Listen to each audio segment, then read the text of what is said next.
correct me, is that even if one has a closed system somehow, that a key technical challenge is changing the cost of drilling into an exponential function per linear foot drilled into essentially a linear function of per foot drilled.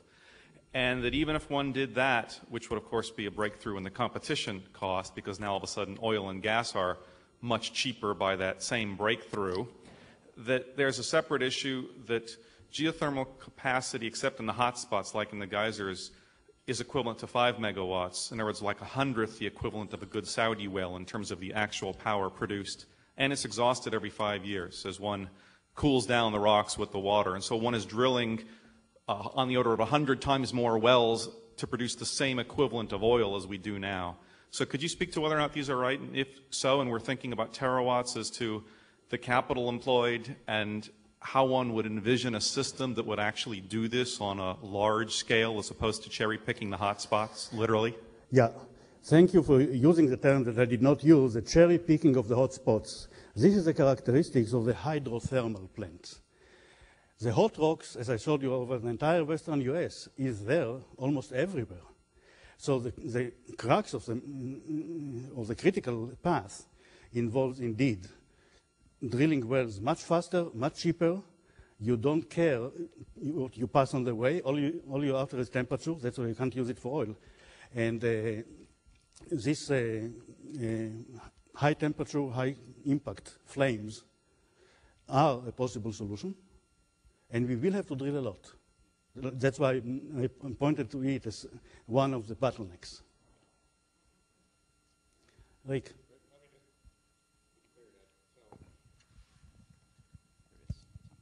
So with this breakthrough in drilling that would enable doing this efficiently for geothermal, would that breakthrough also be a breakthrough for production of oil and gas? And you said, no, it isn't the sort of thing you'd like to do if we're going to use this torch. But is that really true? It can, but it's dangerous. The main reason why I say it's dangerous is not what you think, that it will ignite an oil field. No. It tends to create an almost perfect hole. The reason why it's dangerous is second to the amount of oil that we leave in the ground is the amount of oil that we bypass in our drilling, because the drilling operation is very delicate balance between the weight of the mud and the pressure in the formations, and we do bypass reservoirs. And people come and drill at the same spot and find it. So the danger of bypassing reservoirs with this kind of a tool is higher. But if you know where to look, and many times we do know where to look, if we are in a mini basin in the Gulf of Mexico and we have so many wells, conventional wells already, and we pretty much know where to anticipate, it can be very revolutionary, even in oil and gas, yes. I think we have to cut off and continue the discussions at lunchtime. Let's move on. Thanks. Yoram again. Good. Let me help pull this off. Next, we have a duo.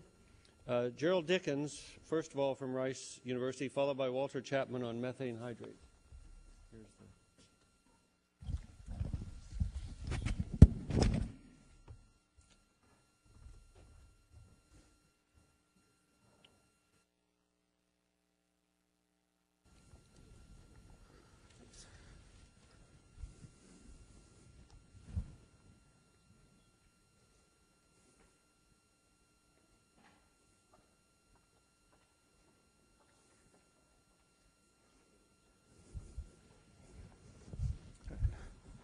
Thank you. Thank you for the invitation for coming here today. I'd like to talk to you about methane hydrate as a future energy resource. It's a term that we are a compound that's increasingly shown up in the literature over the last 10 years. What we often find, though, is that there's very little actual knowledge base for this, and I'll try to get into that in a second. Fortunately, Walter's going to tackle all the tricky issues at the end, so my task is much easier. I just want to explain what is methane hydrate, where does it occur, and what are some of the immediate challenges when you actually look right into these reservoirs, as we've started doing. This is an example here of a methane hydrate. here taken off the Oregon margin. What you can see is it's this ice-like compound. It's a crystalline solid. It's composed of methane and water, and it's occurring surrounding in between marine sediment. So where does methane hydrate occur from a theoretical standpoint? Well, if we look at that doesn't work too well here. If we look at methane hydrate, if we're in this room, we're sitting down, I don't know, I guess about 15 degrees centigrade and about 0.1 megapascals of pressure. So you have methane and water, and they occur as two distinct phases with some methane in the water. If we go to relatively high pressure and low temperature, the two, methane and water, will crystallize and will form a solid with the methane molecule trapped inside water in a clathrate structure, here shown by the methane dot 6H2O. So you can think of it as a crystal that forms at relatively high pressure and relatively low temperature. This is the diagram that, oddly enough, was missing from the earth science community for about 50 years until we hijacked it off the chemical engineers. And of course, it also depends on how much methane's in the system. And all this shows you is you need a lot of methane to actually saturate the pore waters to precipitate out the crystal. Not a very difficult concept. When you put those together, where does methane hydrate actually occur? Well, what's happening in the ocean is the water is supplying the hydrostatic pressure. And we also have the temperature at the bottom of the ocean in many places is sufficiently cold. So we end up with a lens between the seafloor and some nominal depth where the geotherm, something we just learned about in the last talk, the temperatures along the geotherm intersect the stability curve. And so below that intersection, if we're saturated, we actually have conventional sort of free gas. Above that system, methanes can combine with water and form methane hydrate. So it's a thin zone. The reason we don't get it in the ocean is because the ocean water is undersaturated methane, so it dissolves.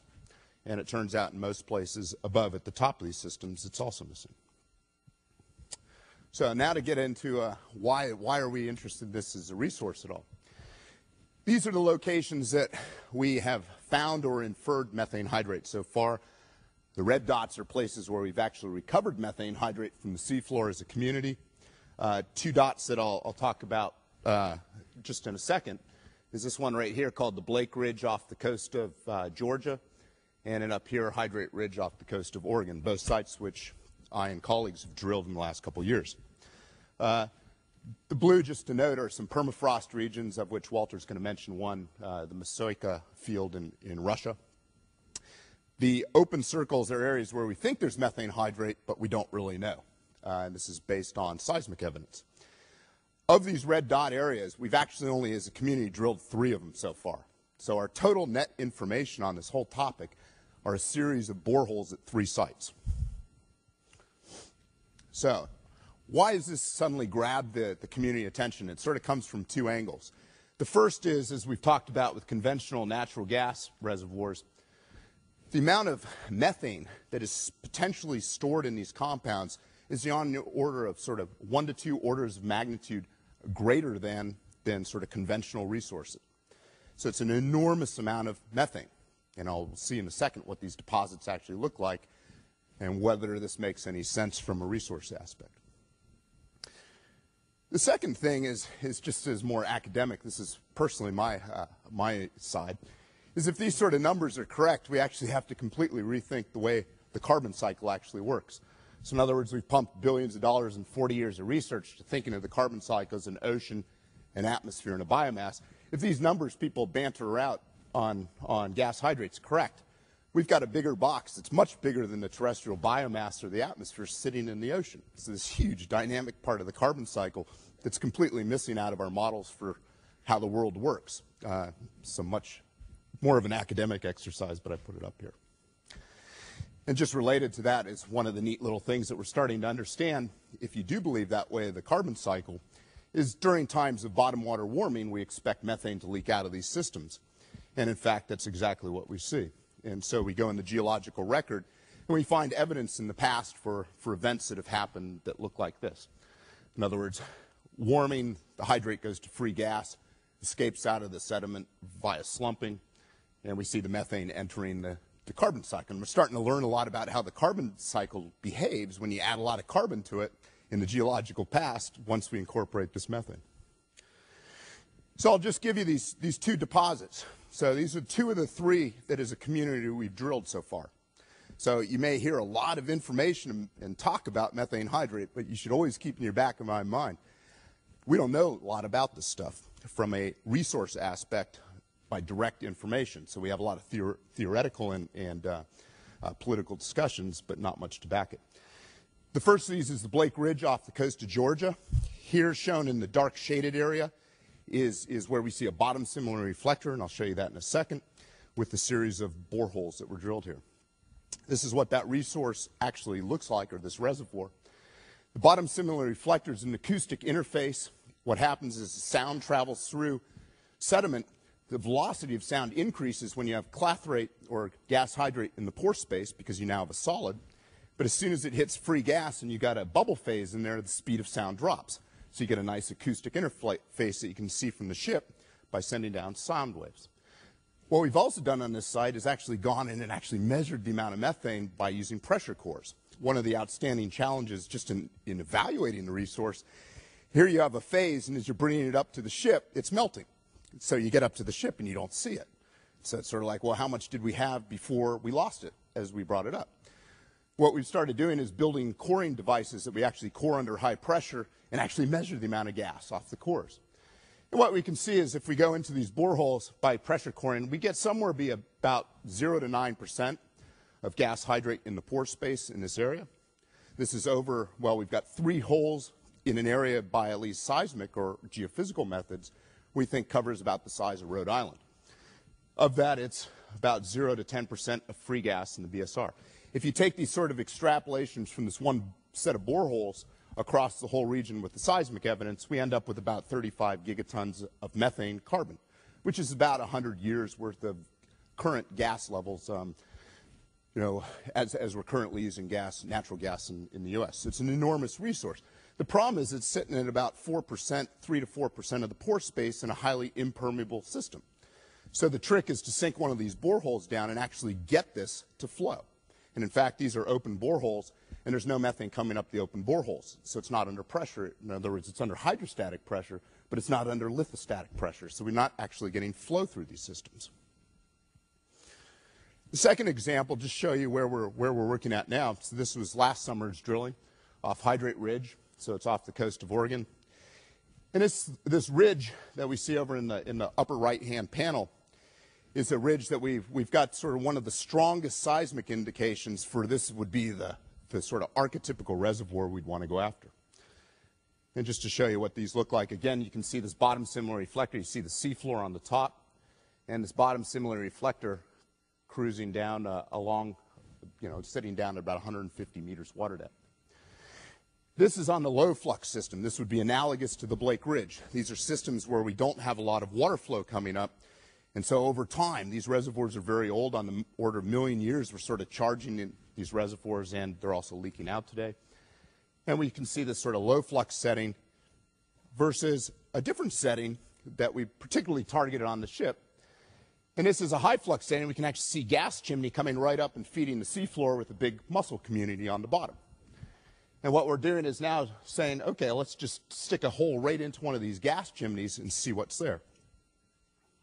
This is what it looks like when you come up. So there's the sediment. So it's close to 90, 95% of the porosity, and it's just massive gas hydrate. So you can take this and you can light it on fire. It supplies energy.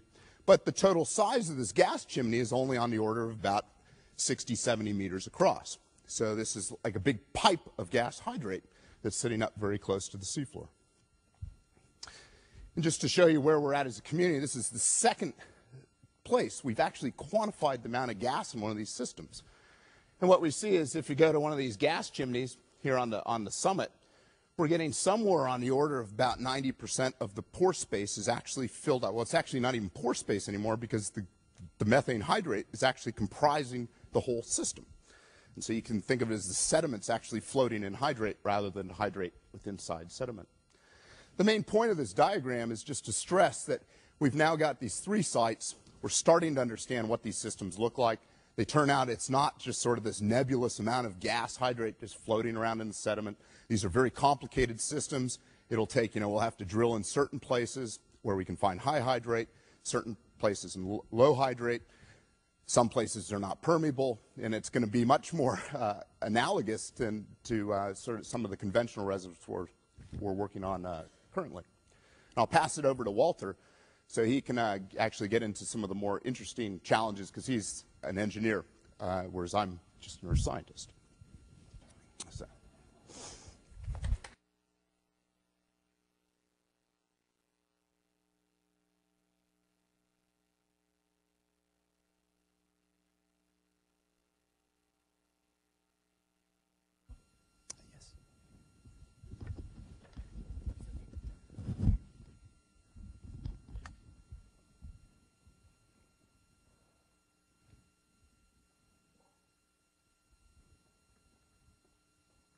Great. Thank you, Jerry, for introducing the topic. Just to give you an idea, this is a gas hydrate, the fellow holding in his hand and burning it. The heat from the flame melts the water structure around the hydrate, and methane is released. In a previous talk we saw, Dr. Anderson's talk, we saw this. This is a part of a structure of a gas hydrate. It's a little more complicated than that. It actually is a nanocrystalline material. Dr. Anderson called this a nanobot. I'm not sure I would go that far, but this is a structure in which water is present, or oxygen is present at each vertex. Looks a little bit like a buckyball, doesn't it? Oxygen is present at each vertex. Along each edge is a hydrogen bond, and it's actually a cage that contains the methane. As Jerry said, it takes on average 6 waters to form a cage around a methane, because the waters are shared between these cages. And so about 1/7 the mass of your hydrate is methane. This is methane at very high concentration compared to, say, a compressed gas. The one of the structures of hydrate is shown here, and with a little methane molecule trapped in one of these cages. They're actually different size cages depending on the type of hydrate that you have. So why are we interested in gas hydrates? Well, first, it's potentially a vast energy resource. Some estimates are that there's twice as much carbon in gas hydrates than in all other known fossil fuel deposits. So this could be a tremendous resource. And of course, we're interested in methane because of increased demand. It's as we've heard before, it's a fuel that emits less CO2 into the environment when it's burned. And their more efficient power production can be obtained from methane gas turbines than in other, say, oil or coal-fired plants. It's also, as we heard yesterday from Bill White, methane is a source for hydrogen for fuel cells. So it's an energy source that could be potentially a low-emitting energy source. There's also of interest to, say, other countries, for example, Japan, where they're interested in energy security. And so they have a tremendous program drilling and studying gas hydrates, as well as India, for example. So how can we recover these hydrates? Well, literally, you can melt the hydrate. This is one opportunity. And so the idea would be to drill in, and maybe circulate either hot water or steam. And this is probably not economical due to heat losses with the seawater. You could do in situ combustion, electrical or electromagnetic heating. But the most reasonable is probably to take hot formation brine from lower levels and recirculate it and try to melt the hydrate. So this is one opportunity. Another opportunity is to inject chemicals and chemically dissociate the hydrates. You can use methanol, but methanol is expensive, so the economics would be uncertain. Another is possibilities to inject CO2. It's been found that if you contact hydrates with CO2, the carbon dioxide will displace the methane from the hydrate. There's no melting, so there's less heat effect, and potentially you can store CO2 in these hydrates, possibly. So the idea then, this may be a pipe dream, but the idea is that you maybe have a power plant offshore, you inject CO2 in a formation, you produce methane up the other side, and you produce electricity. and you send electricity to your city, and then inject more CO2 into the formation. But these are dynamic systems, and so the hydrates are literally forming and dissociating all the time, and this is not necessarily a long-term solution for disposing of CO2. We could also do pressure depletion, and if we find the right location, this is probably the best opportunity that we have. Below the hydrate, depending on how the hydrate forms, it may form a gas cap. And this has happened on the Blake Ridge. About a third of the gas in the Blake Ridge is free gas, or quote free gas. It happens to be, as Jerry said, in rather impermeable clay soil. But if we can find a situation where we have free gas in a relatively permeable environment, we can produce the free gas. As we produce the gas, the methane hydrate will dissociate and recharge, for example, our reservoir. And this has been seen in Siberia, or reported in Siberia, where production from this Mesoyaka field, that possibly 36% of the production was from natural gas hydrates. What they found was they started producing in 1969. They found the field underwent normal pressure depletion, but by 1971 they saw deviation from this. And so as McCogan has reported, possibly 5 billion cubic meters of methane was recovered from the gas hydrate. There are other wells that have been drilled, but we really have very little experience in this. In the Nankai Trough in the southeastern coast of Japan, there's a well that's been drilled, but the Japanese are rather protective of a lot of this information. There's also Malik production tests going on, as well as you've probably heard about Hot Ice number 1, which is the Anadarko in collaboration with DOE that's producing this. Now, there are various production issues. One is we need to have, as Jerry said, we need to have a high concentration of hydrates. If we don't have a high concentration, then there's no reason to produce it. There are many oil and gas deposits that are presently known that don't have sufficient energy density to produce the oil or the gas. So in terms of economics, we must have this. And the production strategy is going to depend on the accumulation process. We need to know the distribution of the hydrate in the reservoir. And so I would claim that we need additional research in the area of modeling to try to understand how the hydrate develops into the form that it is in the reservoir. Another issue is seafloor stability, and whether or not we produce hydrates. This is a major issue. If you, for example, Jerry showed a region of the seafloor that had sloughed off. There are many locations around the country, around the ocean area around the country, where you can show that the area where you have seafloor that has, say, sloughed off or some damage has been formed, it's right at the gas hydrate margin. So the temperature margin where the hydrates just become unstable.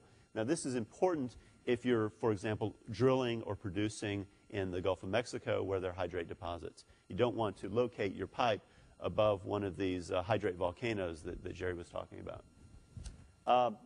There are various issues in terms of reservoir modeling that need to be addressed. One is reservoir heterogeneity, also the lithology and permeability. We don't want, if you have free gas in impermeable space, we're not going to be able to produce it.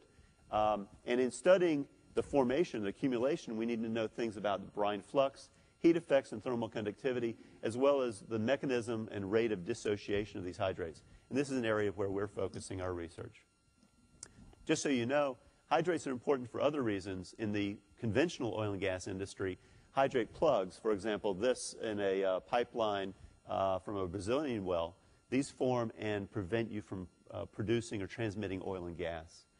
This is actually a $500 million per year problem. It accounts for 10 to 15% of the production cost in conventional oil and gas. As Jerry said, we also have to worry about how the methane contributes to the carbon cycle. And this is not necessarily a minor problem. Major temperature excursions in the past actually have been traced back to having association with gas hydrates. So this continues to be an important area. There are other potential applications of hydrate, including storage and transportation of natural gas, gas separations and materials handling. We've been approached by a major chemical company who's interested in using gas hydrates for separations or for actually, as you saw, the molecules are actually separated into separate cavities. And so it becomes a way of actually charging chemicals to a chemical reactor, possibly. Also provides a template for possibly new nano devices. So there are many reasons to look at gas hydrates outside of its energy resource. So just in summary, there's twice as much carbon in hydrates than all other known fossil fuel deposits. Whether it's really accessible is a major question. The hydrates are dynamical systems with possible environmental implications. Commercial production, I have here, I think consensus is that it's probably 10 to 20 years away, and that's not major production. These are probably continued test wells or maybe production in Alaska. There's just an advertisement. There's a large amount of expertise at Rice. Hydrate research was begun by Ricky Kobayashi in chemical engineering about 50 years ago. We have Jerry Dickens, Ed Billups in chemistry, George Hirosaki, and myself in chemical engineering. So I'd be happy to answer questions or questions certainly for Jerry. Thank you. Time for a couple questions right here. Well, the transportation, would you not have to carry an awful lot of ice volume if you want to transfer it? Yeah, in the transportation area, what people are looking at is actually forming hydrates. The advantage there is there's less cooling cost is associated with liquefied natural gas. And then one of the ideas is that you allow it to basically melt a little bit, and then you refreeze, and you form an ice layer that's impermeable to the natural gas. One safety issue associated with it is that if you lose your cooling on your transportation ship, then you end up with the hydrates are actually endothermic. They require energy in order to melt and release the gas. So there's less of that. But you're right. There is a higher cost due to transporting the water as well. When I looked last, it still looks like 3 times the volume, even if you Right. increase it. Right. Yes.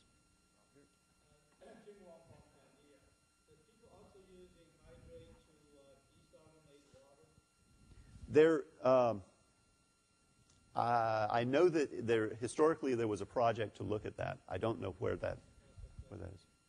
I don't know.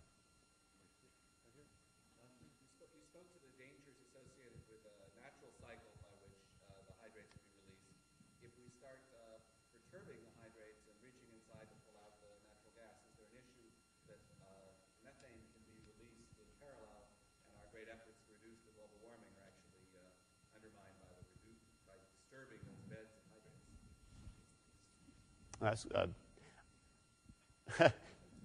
It's a tough question because the production strategies really aren't fleshed out. Jerry, would you like to address that? Oh, okay. Sure, they're always dangers. One nice thing about the system is that as the gas comes up, it naturally forms the hydrate, which will form a seal. But we should consider all those possibilities. Great. Thanks again.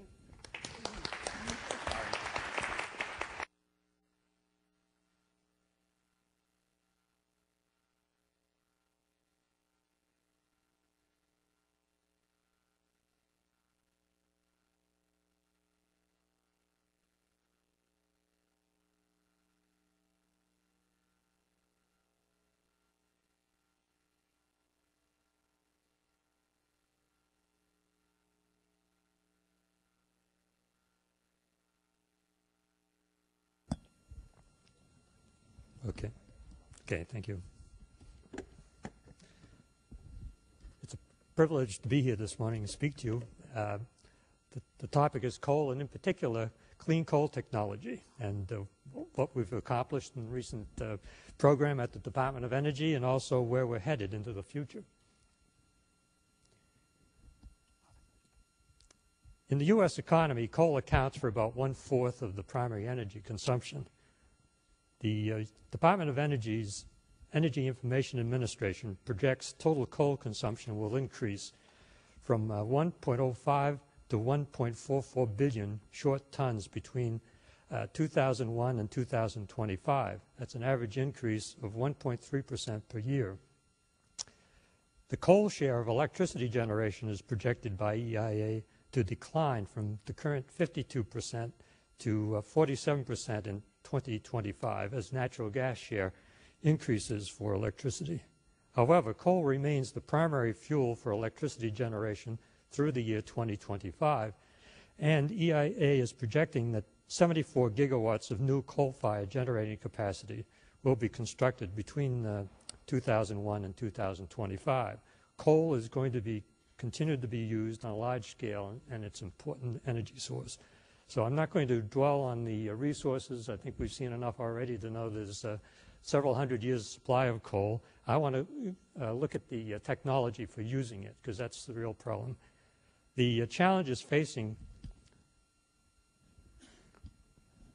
the full use of coal include the capability to meet the changing environmental performance requirements, the ability to achieve required operational and economic performance goals, the ability to meet increased competition from alternative fuel sources, and in particular the public acceptance of coal as a clean source of energy.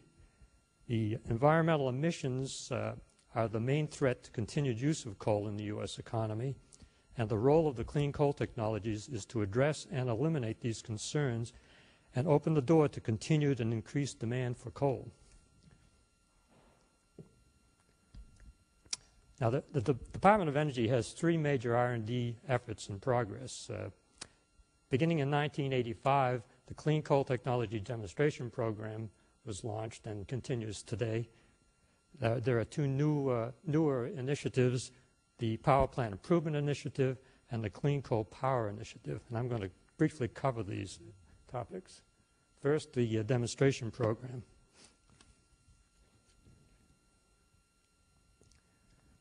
The Clean Coal Demonstration Program is a government industry co-funded effort to demonstrate a new generation of innovative coal utilization processes responsive to energy and environmental demands of the 21st century. Now, these projects have several characteristics. They're all commercial scale demonstrations. The industry sets the technical agenda for the projects, and the industry also contributes at least 50% of the funding for the projects. In return for this large industry cost share, the participant has the option of retaining the equipment, the real estate, and the intellectual property that's developed through the program. The participant from industry is also responsible for technical management of the projects, and the government is in an oversight role to see that the public funds are being used the way they were intended by Congress. And another aspect is that the government's investment can be recovered if the technology eventually proves to be successful and generates profits in the future. And these agreements, there are cooperative agreements signed for each of these projects that spell out just how this will be done. The goals and thrusts of the project, of this particular program, is to provide a technology base to achieve environmental goals and allow the nation to enjoy the economic and energy security benefits of plentiful, low-cost domestic coal. For existing plants, the program is aimed at developing or improving the effectiveness of pollution control technology and dramatically reducing its cost. For new plants, it's aimed at the development of higher efficiency plants that are inherently clean and lowering cost than current designs. Also, it's to establish the engineering and scientific foundation for the next generation of clean coal technologies with near zero emissions and generation efficiencies that are double those of the existing fleet of power plants. Achieving these goals using cost-shared partnerships with the private sector is another very important aspect. The drivers, the program originated in 1985 from a set-aside of funds from the former Synthetic Fuels Corporation. In 1987, the program was expanded significantly as an endorsement of the recommendations of the Special Envoys on Acid Rain between the U.S. and Canada. The implementation of the program has led to a total of 60 projects that were selected over a series of 5 competitive solicitations that ran from 1986 through 1993. the total program funding has reached a level of $2.75 billion of government funds, and through some rescissions that have taken place in the mid-90s, are now about $2.2 billion invested into the program. That's just the government portion, so there's at least that much from the industrial sector. In fact, they've contributed, their portion has been about 60% or higher. The program currently has a total of 38 projects and 30 have completed operations. And I've put a website up there. It's the Los Alamos National Lab maintains a clean coal technology compendium, and it's a very good source of the final reports, interim reports, topical reports on the various projects that have been demonstrated under the program. This is a map of the U.S. Showing the completed demonstration projects under this program. It's truly a national program. We have projects in Alaska, and this is just to give you an idea of the breadth of what we've already done. This map shows the remaining projects that are still in the original demonstration program that are either in design, construction, or operation. And just a grouping of the technologies by application areas. This will be about as far as I go, getting into the different technologies, but the advanced power generation systems group received the bulk of the funding. It really was the largest area and the most important. We had 4 integrated gasification combined cycle systems. 3 of these have been demonstrated. One is in Kentucky, is in the design stage now. There were 2 atmospheric circulating fluidized bed combustors, 3 pressurized fluidized bed combustor systems in there in the system, and an advanced slag combustor and a coal slurry fired diesel project. In environmental control systems, we had demonstrations of 5 systems for sulfur dioxide control, 7 for nitrogen oxide controls, and then there were 6 that reduced both pollutants in the same systems. There was a group of coal processing for clean fuels projects. 3 were coal cleaning related, and there was a mild gasification project involved. And we had 5 industrial application systems, 2 steel related projects. Let me just run down a few of the successes from this all this activity. The program, as well as the demonstration program, as well as the coal R&D program, working in partnership with industry, developed and demonstrated a suite of clean, efficient, and cost-effective technologies, including the following examples. In the area of nitrogen oxide controls, low-NOx burners were demonstrated, and 75% of existing coal-fired power plants are equipped with low-NOx burners now. The selective catalytic reduction technology was demonstrated. It now shows a cost about half of what it cost back in the 1980s, and is now deployed or being deployed on about 30% of U.S. coal power plants. The benefits have been estimated at 25 million ton reduction in the NOx emissions through the year 2005, with a national benefit of about $25 billion in that same time frame.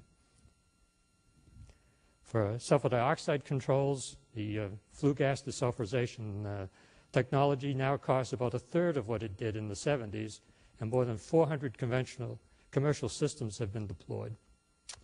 7 million tons reduction in sulfur dioxide beyond what would have occurred without the DOE investment has been estimated through the year 2005, and an overall $50 billion savings from the lower flue gas desulfurization costs and environmental improvement has resulted. Fluidized bed combustion technology, we now have 170 units deployed in the U.S., 400 units worldwide, representing roughly $9 billion in sales. The benefits are inherently low NOx emitting combustion technology has been shown, capable of using coal waste fuels, not previously usable, providing an economic and environmental benefit in the range of $2 billion through the year 2020. Integrated gasification combined cycle, probably one of the more important technologies for our future. It's a revolutionary new, clean, and highly efficient technology that is just now reaching its technical and economic potential. Over 1,500 megawatts of coal-fired IGCC plants are operating today. An additional 2,200 megawatts are in design, and increasing deployment will occur as the technology continues to mature. Even at this early stage, economic and environmental benefits are estimated at over $12 billion through 2020.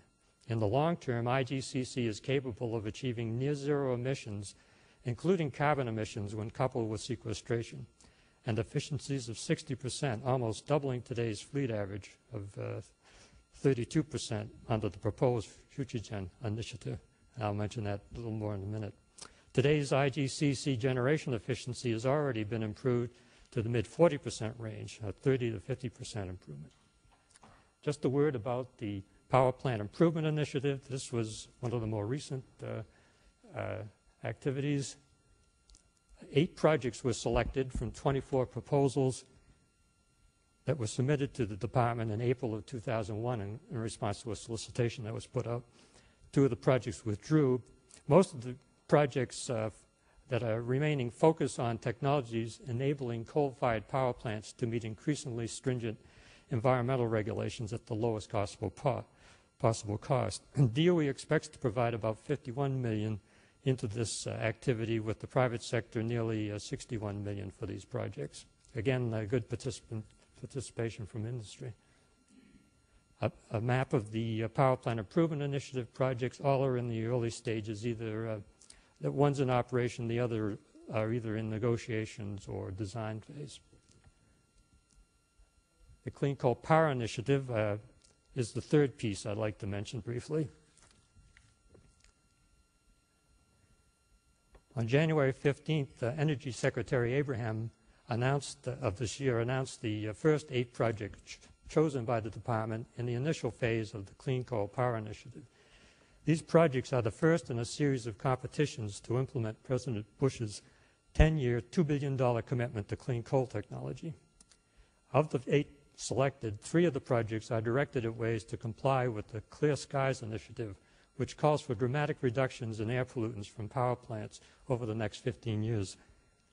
3 other projects are expected to contribute to the Climate Change Initiative to reduce greenhouse gases. And there are 2 more projects in this group that will reduce air pollution through advanced gasification and combustion systems designed to extract any energy potential from waste coal piles. And these waste coal piles in some regions of the country are a serious environmental problem that's been a legacy from coal mining and coal beneficiation.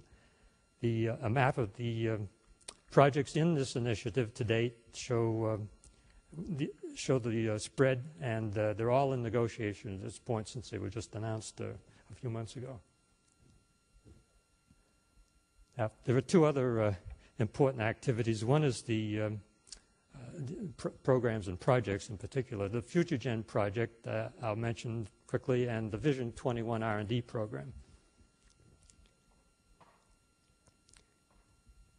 FutureGen.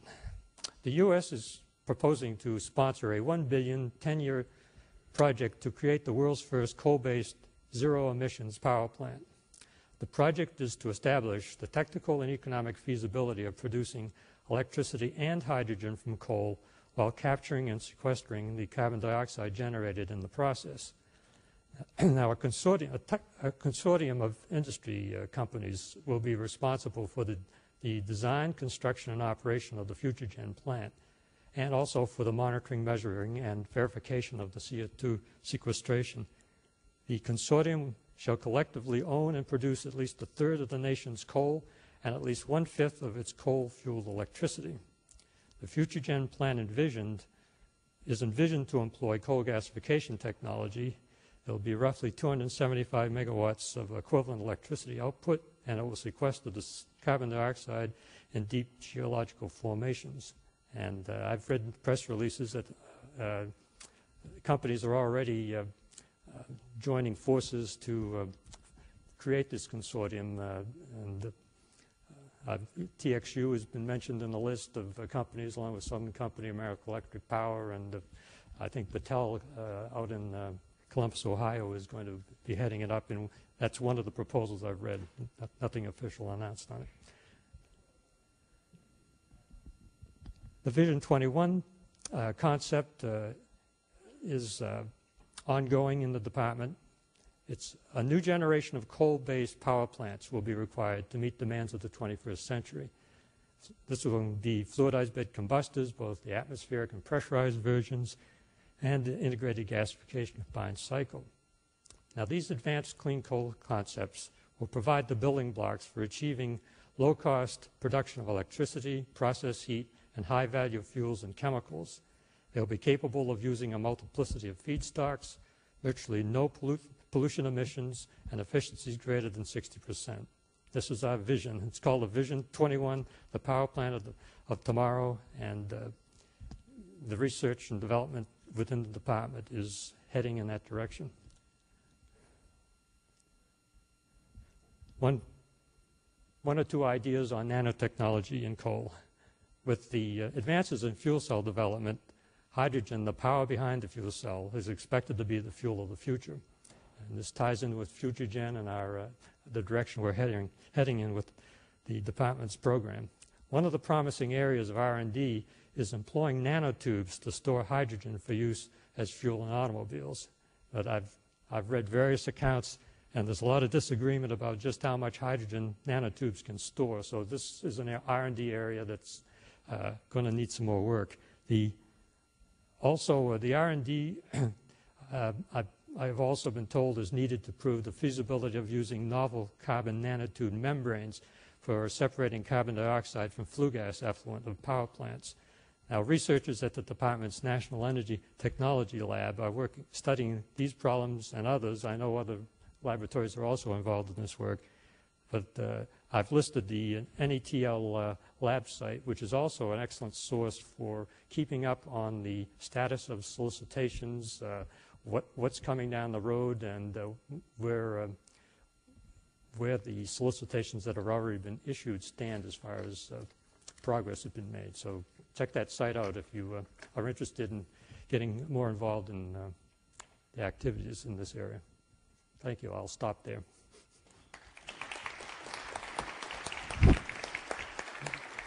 Questions?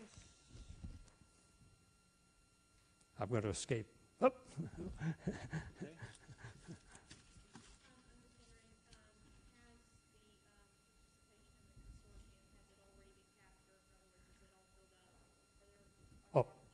Oh, yes, there are. Yes, the Columbus Dispatch paper, I saw a news article saying that what I've mentioned to you, that much had taken place. There were 5 coal-producing companies and 4 utilities, and that particular article I read just mentioned that they had gotten together and they were looking for more members, and that doesn't mean that other consortium couldn't be put together. So it's wide open. And there is the department has put out an informational request on this FutureGen project. So if any companies that are interested in following it should check out the information request, because that lays out what they're looking for in the department. Yes. In the back, Bob.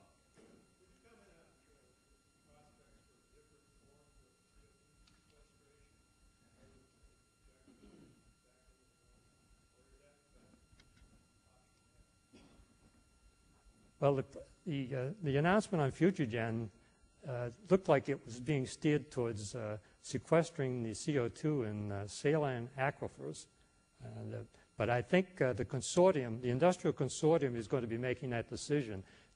When it's put together, it'll be an industry decision weighing the pros and cons of the different options. I think all the sequestration options are open, from forming a mineral out of CO2 to ocean disposal to enhanced oil recovery or putting it in saline aquifers, and probably other ideas. So it'll be a job of the consortium to really make that final decision in the design of the plant. Rick? If we turned out to have to use coal as our dominant energy source for the world for a good part of this century, then the feasibility of getting to 60% efficiency of electrical energy generation becomes very important. And I noticed that 60% is what you expect you can get to, but 40% is what the plants are demonstrating right now. Yes. Are there little pilot plants that actually get to 60%? And how realistic is that? Well, there are components that are being worked on to enhance the various pieces of the power plants.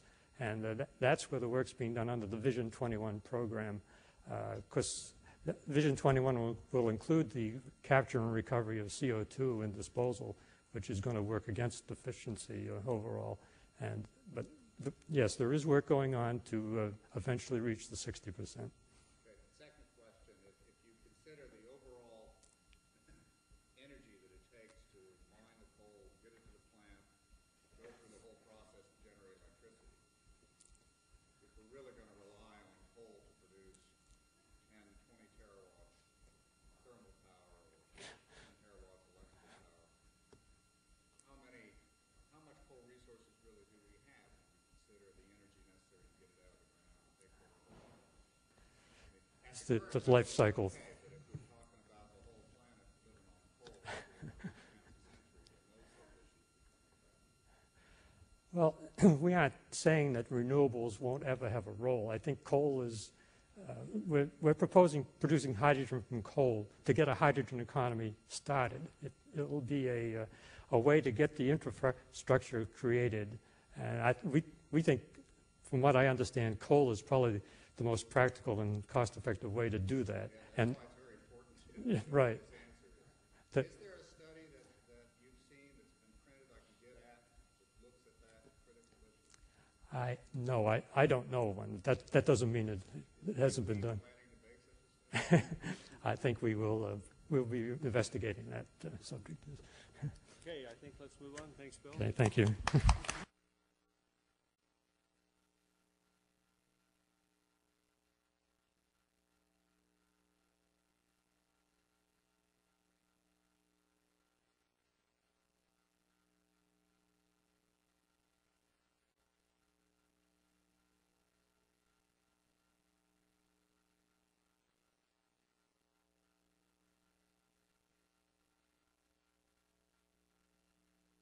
Hi, can folks hear me? Is this on?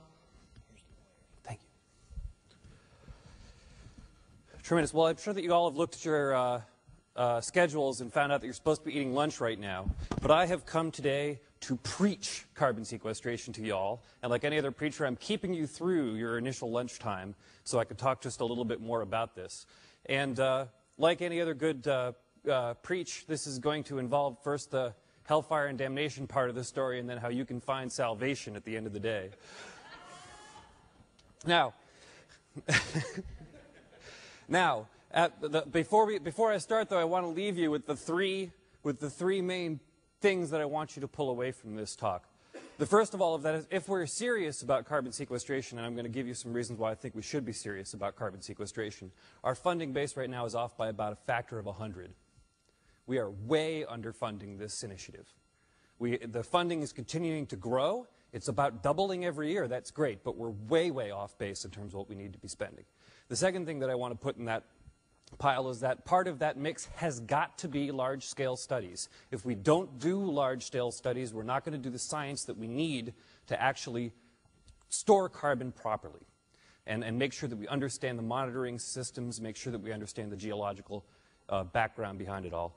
And the last thing that I want to leave you with, and this is the valley of death part, I just love that phrase from previous talks. One of the ways that this whole endeavor can spin out of control is if, in fact, you do not do the geoscience at the same time that you do the engineering and the economic work. And as an old oil man myself, I can tell you there are many times when spending $2 million on the geoscience would save you $50 or $100 million on the engineering down the pipe.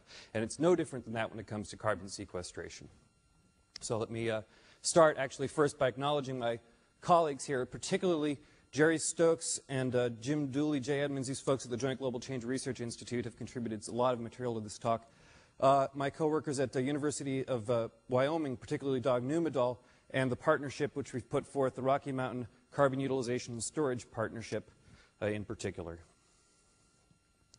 First of all, the dark secret of fossil fuels is that we've never actually reduced any kind of carbon consumption ever. We burn more wood now than we used to. We burn more coal than we used to. We burn more oil and gas. The percentages may go down, but the volumes go up. We've never decreased any carbon-based fuel.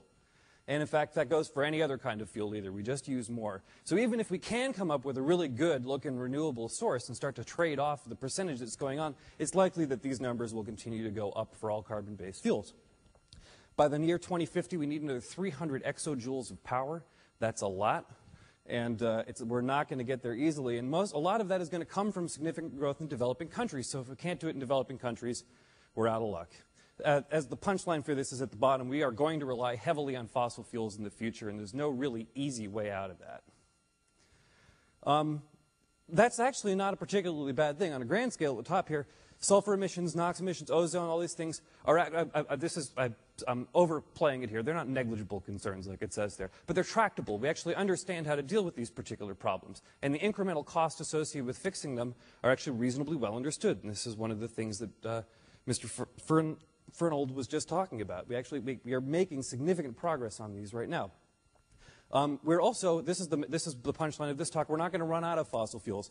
These bars here are all scaled, and you've got the size of atmosphere. That's how much carbon dioxide is in the atmosphere now. We've got oil and gas. That's the amount of carbon that's locked up in those. Coal's a big field by comparison. We've easily got a couple of 100 years of coal. The entire biomass of the Earth is reasonably big. The black field that you see there are all the non-conventional reserves. That's tight gas, that's methane hydrates, that's tar sands, that's all the rest of it. We have a lot of fossil fuels to go through, and they're still cheap, and they're still high energy content. So we're going to go through them. This is not going to change. And all of this is reasonably good because of the top story. The bad story is the bottom part. The carbon dioxide and the greenhouse emissions are what's actually eating our lunch, and this is a really first-order concern. I don't know how much of this was talked about yesterday, but if you put it in a geological context, I am a geologist, so I have to show this slide. It looks bad. We are already higher in our carbon dioxide concentrations than we've been for the past 400,000 years, and all projections put us way, way higher than that. We also know by now, this is from Clivar, we know that, in fact, a significant portion of this, between 30 and 70%, is anthropogenic. We've been able to sort out natural signal from anthropogenic signal, and we realize that a lot of it's anthropogenic. And so we can't just sweep it away into natural variation anymore. As of about 1999, 2000, we pretty much understand that it's worse than that. And this is as bad as it really gets. If you look at the temperature projections here, already our current temperature is almost above natural variation for the past 1,000 years. That big wedge of gray that you see there contains all of the IPCC scenarios, and that gives you the range of uncertainties in terms of how much temperature is going to happen over the next 100 years. Even the low-growth, high-technology endeavorment and serious premium on the environment, if you put all three of those, that's the lower part of that curve with the uncertainties. We still go up a lot. And this is why. Kaya figured this out a while ago. Carbon, as long as you have increased population and you have increased GDP, you will get increased carbon dioxide emissions. We've been making great strides in the green bars there because we are a green society, we want to be. We have been reducing our energy per GDP, and we have been decarbonizing our energy, as Jesse Osselbell will tell you at great length. But it doesn't matter because population and GDP are growing faster than that. So for every one step forward, we take 2 steps backward with respect to carbon dioxide emissions. As a result, pretty much one of the few places we can make any kind of impact is here in this blue bar, removal from the atmosphere, which is carbon sequestration. It will have to be important into the future if we really want to get global warming and treat it seriously. And again, this is part of the reason why, and this gets back to a previous comment, these nations in particular, they not only have 40% of the world's population, but they have colossal coal reserves. And there's not going to be a whole lot that we're going to be able to do to stop them from burning it. So we better figure out something to do with the carbon dioxide. Now, to get to Bob's question a little bit earlier, there are many different ways in which one can attempt to sequester carbon dioxide. By that, we mean prevent it from entering the atmosphere or take it out of the atmosphere and put it someplace else. The bad news is that all of these are problematic. The good news is that some are better than others, and I'm going to spend most of my time talking about geological sequestration. For the record, it seems that ocean sequestration is off the docket. That's not happening anywhere in the globe. Japan, the United States, and Norway have all canceled their experiments. So we're not even doing the fundamental science we need to understand this. And the main reason why is the London Convention of the Seas. Nobody wants to put carbon dioxide in the ocean. Game over. Soil and plant sequestration. We are doing this now in reasonably good volume, hundreds of millions of tons of carbon a year by some estimates. The big problem is that we can only do this for a couple of more years before we saturate, and it's also arguably not really storage. You can put carbon into trees, and then if they catch fire, it goes back in the atmosphere. And if you actually want to make money off of this, if you want to gain a carbon credit by no-till farming and put carbon in your soil as a farmer, you can't sell your farm, because whoever buys it is liable for the carbon dioxide. So there's some real problems with this. Chemical sequestration, these sort of advanced concepts I'm going to talk about at the end, there's a long range to go on this, and I think that actually this is where nanotechnology can play an enormous role. The problem is that it's not ready for prime time yet. At this point, it costs between 5 and 20 times more than geological sequestration, so it's not coming online in the near term, which then leaves us over here, which is going to be the bulk of my talk. One of the main reasons to go with geological sequestration is that it has a large enough capacity to actually hold a significant amount of carbon dioxide emissions. Right now, we're venting something on the order of 7 gigatons of carbon a year. That means that we've only got about a decade in forests and soil in terms of capacity. But these are the uncertainties with geological storage. We have something on the order of 50 to 100 years of capacity just in the geological reservoirs. So it's a good place to start thinking about it. If this is going to be successful, plant siting becomes your first order of the day. You need to be able to put the carbon dioxide away in the same place where you're generating it. Again, this requires a significant effort in geoscience. Do not underestimate this. A lot of economists will say, oh, it just costs $7 a ton to put it underground. It only costs $7 a ton to put it underground if you do it right, and that requires the geoscience work. So if you're going to start someplace, you're going to probably start here. You're going to start in the Ohio River Valley, where we have a lot of coal going right now. This is one of the places where you have to look. And in fact, if we can't do geological carbon sequestration here, then our country's in a fix, because we aren't going to really be able to do it a lot of other places unless we ultimately decommission these and build power plants in other places where we could potentially store the carbon dioxide. So it has to be near sources. It probably has to be near other infrastructures. If you're going to build a pipeline network to move the carbon dioxide around, you actually have to make sure that there are geological storage sites near these things. It needs to be big enough. You need to have sufficient capacity. And most importantly, it has to be verifiable. And this is one of the great strengths that geological carbon sequestration has. You can demonstrate that it goes down and stays down. And if you can do that, then you're in business. In order to do this, you need a pure CO2 stream. This is not easy to come by. You can do this, if you can get something like a 90% plus CO2 stream from a couple of different ways. Right now, we use an awful lot of pure CO2 for enhanced oil recovery. The problem is we're actually taking that out of the ground instead of putting it in the ground. So we actually need to use things like amine capture devices to put it to take it out of the flue stream. Refineries are probably the cheapest place to do that now. IGCCs are going to be very important because they're relatively cheap costs. And if you look at sort of as the throughput of the power plant increases, the incremental costs actually go down. Gas costs a little more. The reason why is because you have more compression costs associated with that, and because you have less concentration of CO2 in the flue streams. So the cost is a little bit higher. Some of that is offset by the fact that actually gas gets you a carbon bump, because as if a fuel switch, it actually does pretty well. But at some point, these curves cross each other, and it's sort of you're neck to neck between coal and natural gas in terms of which is the cheaper in terms of carbon sequestration. Ultimately, if you're going to do this, you need a lot of gasified coal plants or gasified fuel plants of some kind. The good news is that gasification capacity is growing, and it's continuing to grow, and that this is, again, I don't see this stopping anytime in the near term. We're going to be doing more gasification power plants, which means we have an opportunity to actually capture the CO2 flue streams. You lose a little bit of the efficiency for your power plant, but you do it, but it's worth doing on the long haul. So where are the reservoirs? The largest capacity by a lot are the saline aquifers. And this is a map of just a very, very few of these aquifers where the capacity has been actually studied in some depth. And I'm sweeping an awful lot of errant geoscience under the rug here. There's a long way to go with these capacity numbers, but this is sort of the first cut.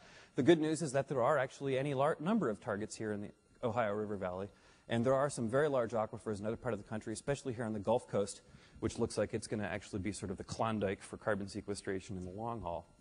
There's two projects that are going on right now to sort of assess these, and that's the good news. One of them is reasonably large scale. It's the Mountaineer project. It's happening, it's American Electric Power Battelle joint project, and they're going to try to inject into the Cambrian Mount Simon Formation. This one is the one that tests the beast because it's not closure dependent. They're actually not trapping into a closed geometry. They're trying to trap it dynamically by downwelling of the aquifer. If this works, then it's a go. and I'll talk a little bit more about Mountaineer in a minute. There's also a project that's just starting here. The Bureau of Economic Geology in Austin, UT Austin, is undertaking a sort of a small monitoring project, just a couple of thousand tons of CO2. But basically, they're going to put it in and watch it leak and figure out where it goes. And based on that, they're going to learn how to streamline their monitoring technologies and think of mitigation techniques against the loss. There is one large project where this is happening today. This is in the North Sea in the Sleipner field. This is, again, a case in which they're pulling the CO2 out of a subsurface reservoir. This is a big natural gas field, and it's got about 9% CO2 in it. Norway has a $50 a ton carbon tax. It only costs $13 a ton to put it underground, so they've captured the carbon and they've put it in a shallow aquifer here. This works. They're putting 1 million tons of carbon dioxide underground every year. So far, 6 million tons, and you can see it. This is before, this is after, and with just a little bit of geoscience modeling, you can actually look at the distribution of the CO2 through time. You can actually track it in time. It works. There's a couple of issues with this, mind you, and the biggest issue is actually that it didn't quite go where they expected it to.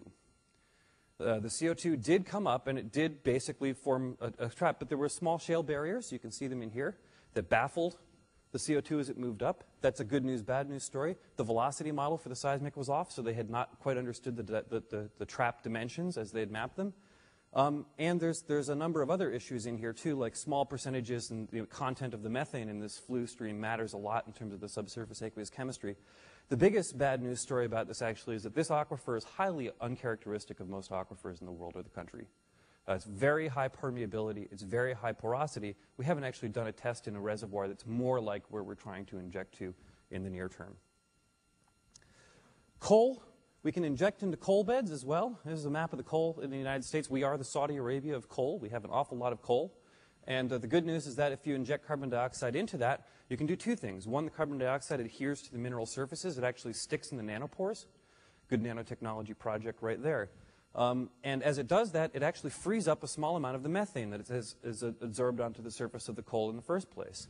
So, in fact, you can get what's called enhanced coal bed methane recovery. You can actually get a little, the ratio here is about roughly for every 2 carbon dioxides you put down, you get 1 methane out, so it is a long-term sink potential, and you can actually do this. There is a project going on again. This is taking subsurface CO2, so again, it's not true sequestration, but they are injecting in here this Allison field, and this is an enhanced coal bed methane project right now. And this is reasonable scale. It's not really large scale, but it's getting to the scale at which you can sort of figure out what's going on. We've learned a lot from this. Actually, one of them is that actually if you put just a little bit of nitrogen in your flue stream, it actually helps the absorption in the long haul. There's something else we've learned about the coal recently, which is that the high energy contents, the ones for enhanced coal bed methane, are these kinds of guys, the anthracite and the bituminous coals. Subbituminous coals and lignites in general have a lot lower energy content. The good news is that actually that makes them great sequestration targets, because that means you can put something like 6 to 17 carbon dioxides down for every methane you get out. So in fact, the worst coals for enhanced coal bed methane are probably the best coals for carbon storage. And this is something which needs to be put into capacity assessments and to think about the engineering. The dark horse candidate, oil shales. We have, again, we're the Saudi Arabia for oil shales. We've got more oil shales than any other country, and they're better studied for reasons which I'm sure you're all familiar with.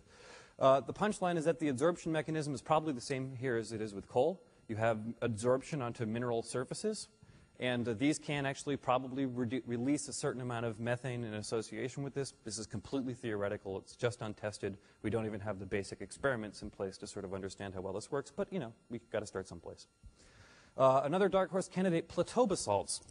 Mafic rocks exchange carbon dioxide with silica and basically make things like magnesium carbonates. So we have very large volumes of basaltic lavas in various places of the world, including, for example, India and Russia. There's places we can do this. The good news is that there's a possibility that we can do this. It's pretty much bad news everywhere else. The biggest problem is that these things are completely shot through with fractures, and we don't understand the fracture networks. So if you inject into them, you don't know where the CO2 goes. There's also bad news, which is that the reaction rates for this are extremely slow, and we haven't figured out a way to make them go faster. So at this point, all we're probably likely to do is turn all the fresh water that's locked in these things into Perrier. We're not likely to actually make an awful lot of carbon dioxide storage otherwise. Everybody's favorite is enhanced oil recovery, and this is well-demonstrated technology. We've been injecting carbon dioxide in the subsurface for a long time in many different parts of the country. There's big projects going on in a couple of different countries. And what you do is you expand the volume of the oil in the subsurface, and you also reduce its in situ viscosity, so you get an enhanced oil recovery. You can get another 10, 15% oil out of the ground compared to your initial recovery estimates. This is enough to actually make things roll forward all on their own, because you get that economic incentive to actually do this. When the carbon dioxide dissolves into the in situ oil, most of the oil still stays underground, so you actually have carbon storage by that means. You co-produce some of the CO2 as you produce the oil, but you can re-inject it and again sort of keep things down there. There's a lot of different schemes for how you do this. Depending on your field, you would choose an injection strategy which is suited for this field.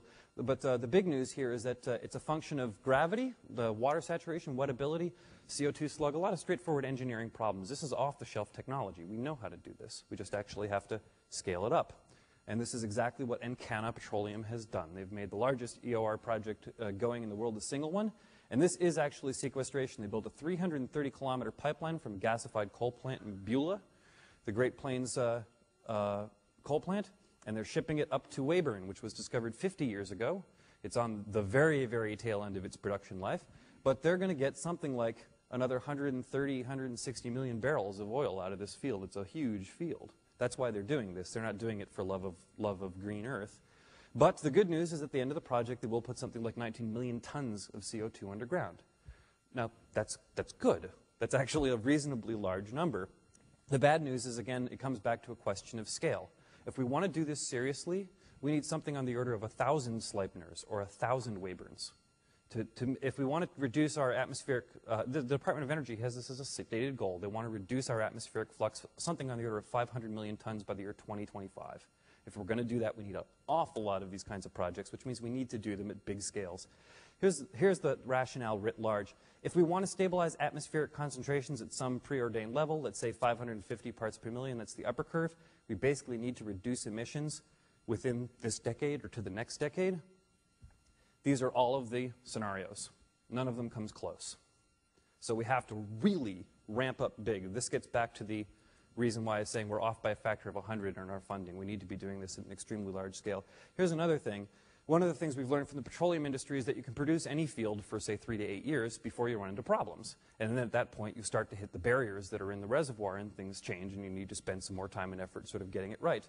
So if we just take 2,000 tons of carbon dioxide and stuff it underground, we don't learn anything. The problems are at the large scale. That's where we start to feel the boundaries of the geoscience. And if we don't get that under our fingertips, then, in fact, we can't actually demonstrate that this works. The best place to do this, I think, is in the Rocky Mountains, and particularly here in Wyoming. There's a couple of reasons why that is. One of them is we have no people living here, in essence. And so if you do things like induce an earthquake or you have some catastrophe, the chance of it actually hurting somebody are very small.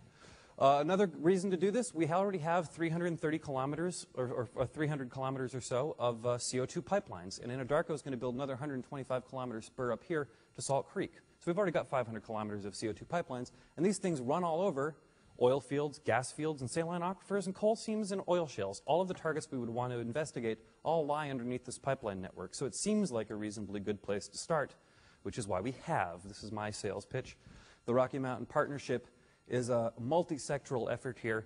7 universities, 4 petroleum companies, 2 coal companies, 5 generation companies, 3 national labs, NGOs, the museum community, multiple state government agencies made up of everybody from economists to geologists to engineers. And you need it all to do it right.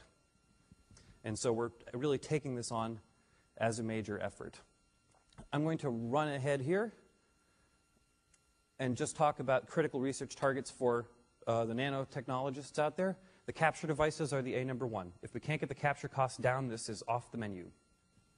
We have to, right now we're at something like between $80 and $35 a ton for capture. We need to get it down to about $10 or $20 a ton. That's a steep goal, but it is doable, and there are ways to do this. Right now we're using amine scrubbing. We can probably improve that process. Ceramic membranes are something which I'm sure you've talked about in the past, and there's just a lot of ways that we can start to tackle this problem, but this is the bottleneck in the near term. Proper monitoring and verification is absolutely key if this is going to succeed. There are a wide range of technologies. One of them that I didn't put in here is actually microseismic array distribution. There's a lot of technologies that we need to deploy in order to actually demonstrate that this works.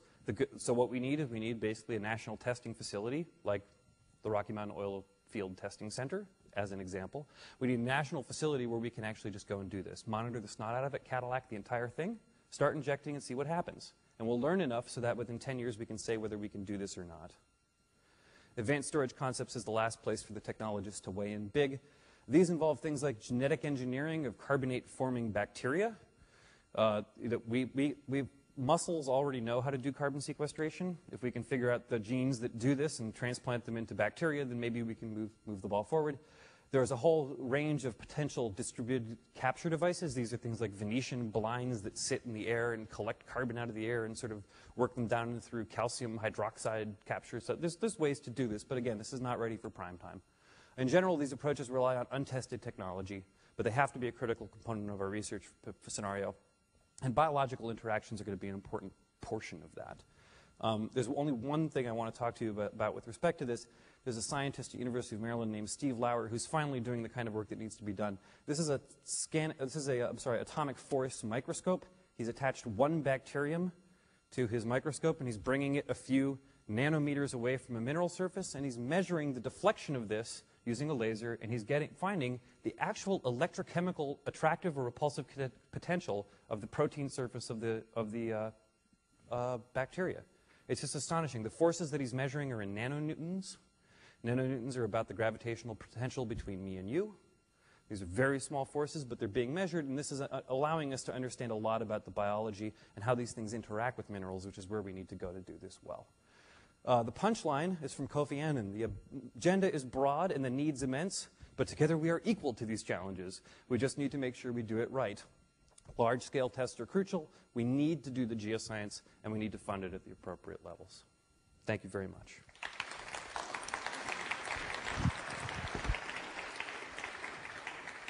I know we're hungry, but there must be a couple questions we could take. Go ahead, Nate. If you just wait a second. Okay, wait.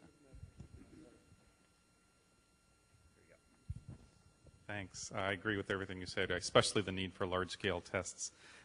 What's known about the likely leak rate and the integrity? After all, if one has a leak rate of, say, 2% per year, after 50 years, you're leaking the same amount you're trying to sequester. Yep. And there's a key issue here on a large scale at gigatons per year in representative reservoirs, not the first ones you do, as to what the mean leak rate is. So what are the estimates on? The estimates for leak rate are actually really grim. If you're going to do sequestration at the kind of scale at which we need, say within 25 years we're putting hundreds of millions of tons of carbon underground, you need a 99.9% storage capability. The good news is this is actually doable. We know that we can do this. Also, the good news with this is that we can make mistakes in our first 10 years. If we get a 2% or a 5% sequestration off the cuff, that's pretty good. That's a success. But we ultimately need to ramp it up high. Again, this is where I think nanotechnology can play a role in terms of clogging nanopores, which are potential leak sites. And if we can figure out a way to do that, actually, then again, we can get to 99.9%. I would like to follow up on this. Being an explorationist, where we fail a lot, you need to be either an incurable optimist or a masochist. Yes. And I'm not a masochist. So I love what you're doing. And yes, I do know that reservoirs leak. Actually, one of the ways for us to find reservoirs is to look at the surface. Oh, yeah. But what's about the other side of the problem? What is being done trying to inject, together with the gas, stuff into the reservoir that will improve the sealing, that will stay in front of the gas, or above the gas? At this point, that is not something that has been tested, but that was what I was just getting at, is actually that's actually an avenue for research in terms of nanotechnology development, because the leak points are on the scale of nanometers. They're very small pores, and a big permeable conduit is a few microns across. So, but there's probably some way to do this, but it hasn't been worked hard, and the reason why is because there hasn't been an economic incentive. But we can get there, I believe it, because we're in a carbon-constrained world already. The carbon costs go up, not down from here on out. How much of these problems would be solved from an economic point of view if we just had a $50 a ton carbon tax?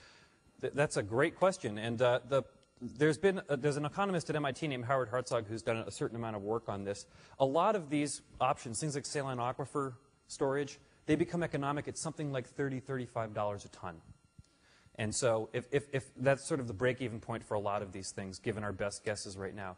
if we were to put a $35, if we were to put basically a $50 a ton carbon tax, that's something on the order of $0.25 per gallon of gas. You know, we have price fluctuations that are bigger than that. This is not undoable, but nobody wants to do that. And ultimately, I think we're going to end up instead with a cap and trade emission system. But even if we were to do something like join a Kyoto-like scenario where we have some fixed carbon emissions and we can trade back and forth, at this point, carbon's trading for $3 or $4 a ton. We already have a market for it. It can go up. I mean, in the near term, by the end of the decade, the prognostications are something on the order of $11 a ton. And by the end of the next decade, it's probably going to be $20 or $30 a ton. So the economics will get us there eventually. If we were to be very aggressive about doing that, that would bring a lot of these technologies forward. It would also stimulate the R&D that we need to do to demonstrate this works. If you had to, if you did sequester all of the power plant CO2, how does the contribution from transportation affect the rising CO2? There's two ways you can tackle transportation issues. One of them is distributed, and that's not ready for prime time yet. You actually capture from the air, but the thermal the energy costs associated with that are too large to be serious at this point. The way that people are doing it at this point is basically using a future gen scenario. You basically generate hydrogen.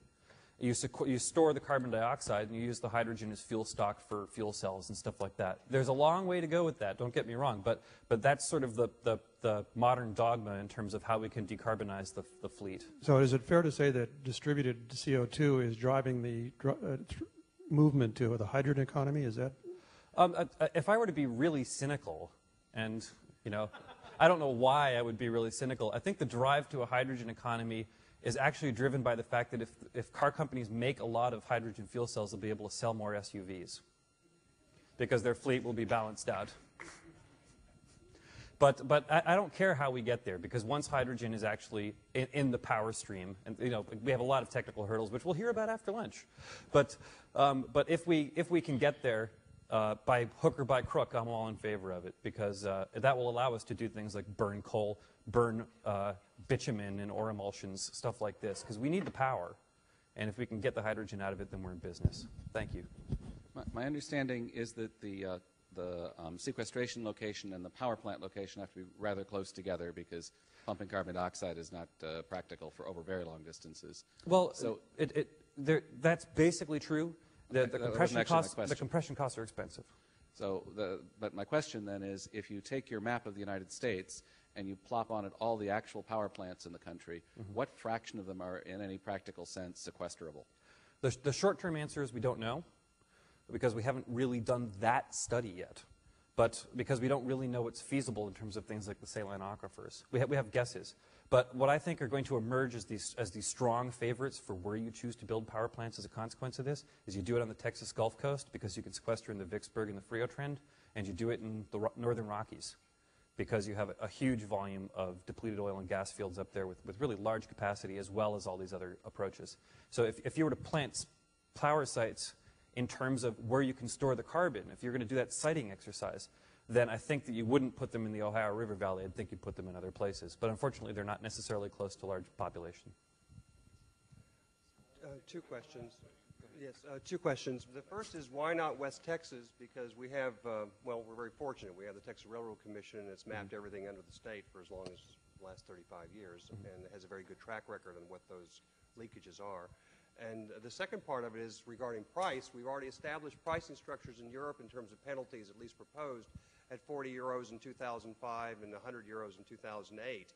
And we have Kyoto signed between Canada and the European Union, and you already have trading taking place between Texas specifically and the Canadians for the Clean Air Registry. So you're already getting price drivers which are going to drive the price to 30 or 40 just because of arbitrage. Do you have any comments about that? Well, with respect to your second point, I just can't agree more. I think that that because enhanced oil recovery has its own economic drivers, we're going to learn an awful lot by doing that. But people are already doing carbon trading. And actually, we were called just a little while ago by an oil company in Wyoming that actually wants to do that. They want to trade credits with Canada by doing an enhanced oil recovery project from where they're currently venting out of a gas processing facility. And there's a lot of opportunities out there like that. Refineries are going to jump on this quick, I'm sure of it, because their CO2 is so cheap. With respect to West Texas, I'm all for it. The big problem with West Texas is sort of the problem we've got in the Rockies. There aren't a lot of people out there, so the transmission costs eat your lunch if you build power plants out in that part of the world. So there aren't CO2 sources out there in the form of power plants.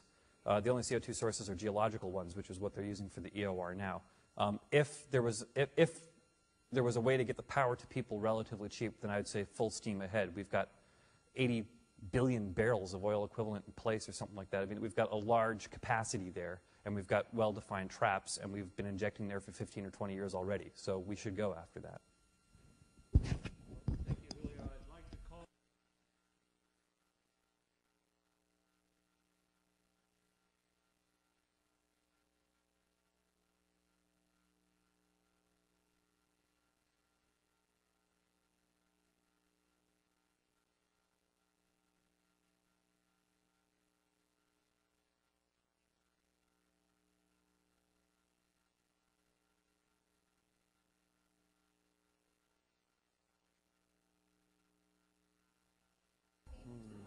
Yeah.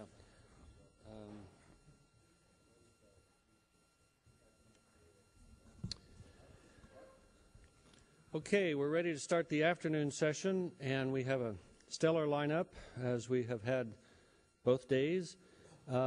We are, again, under terrible time constraints, so I'm not going to delay any longer. As I said, we're only going to give names, and you can read the bios in the program.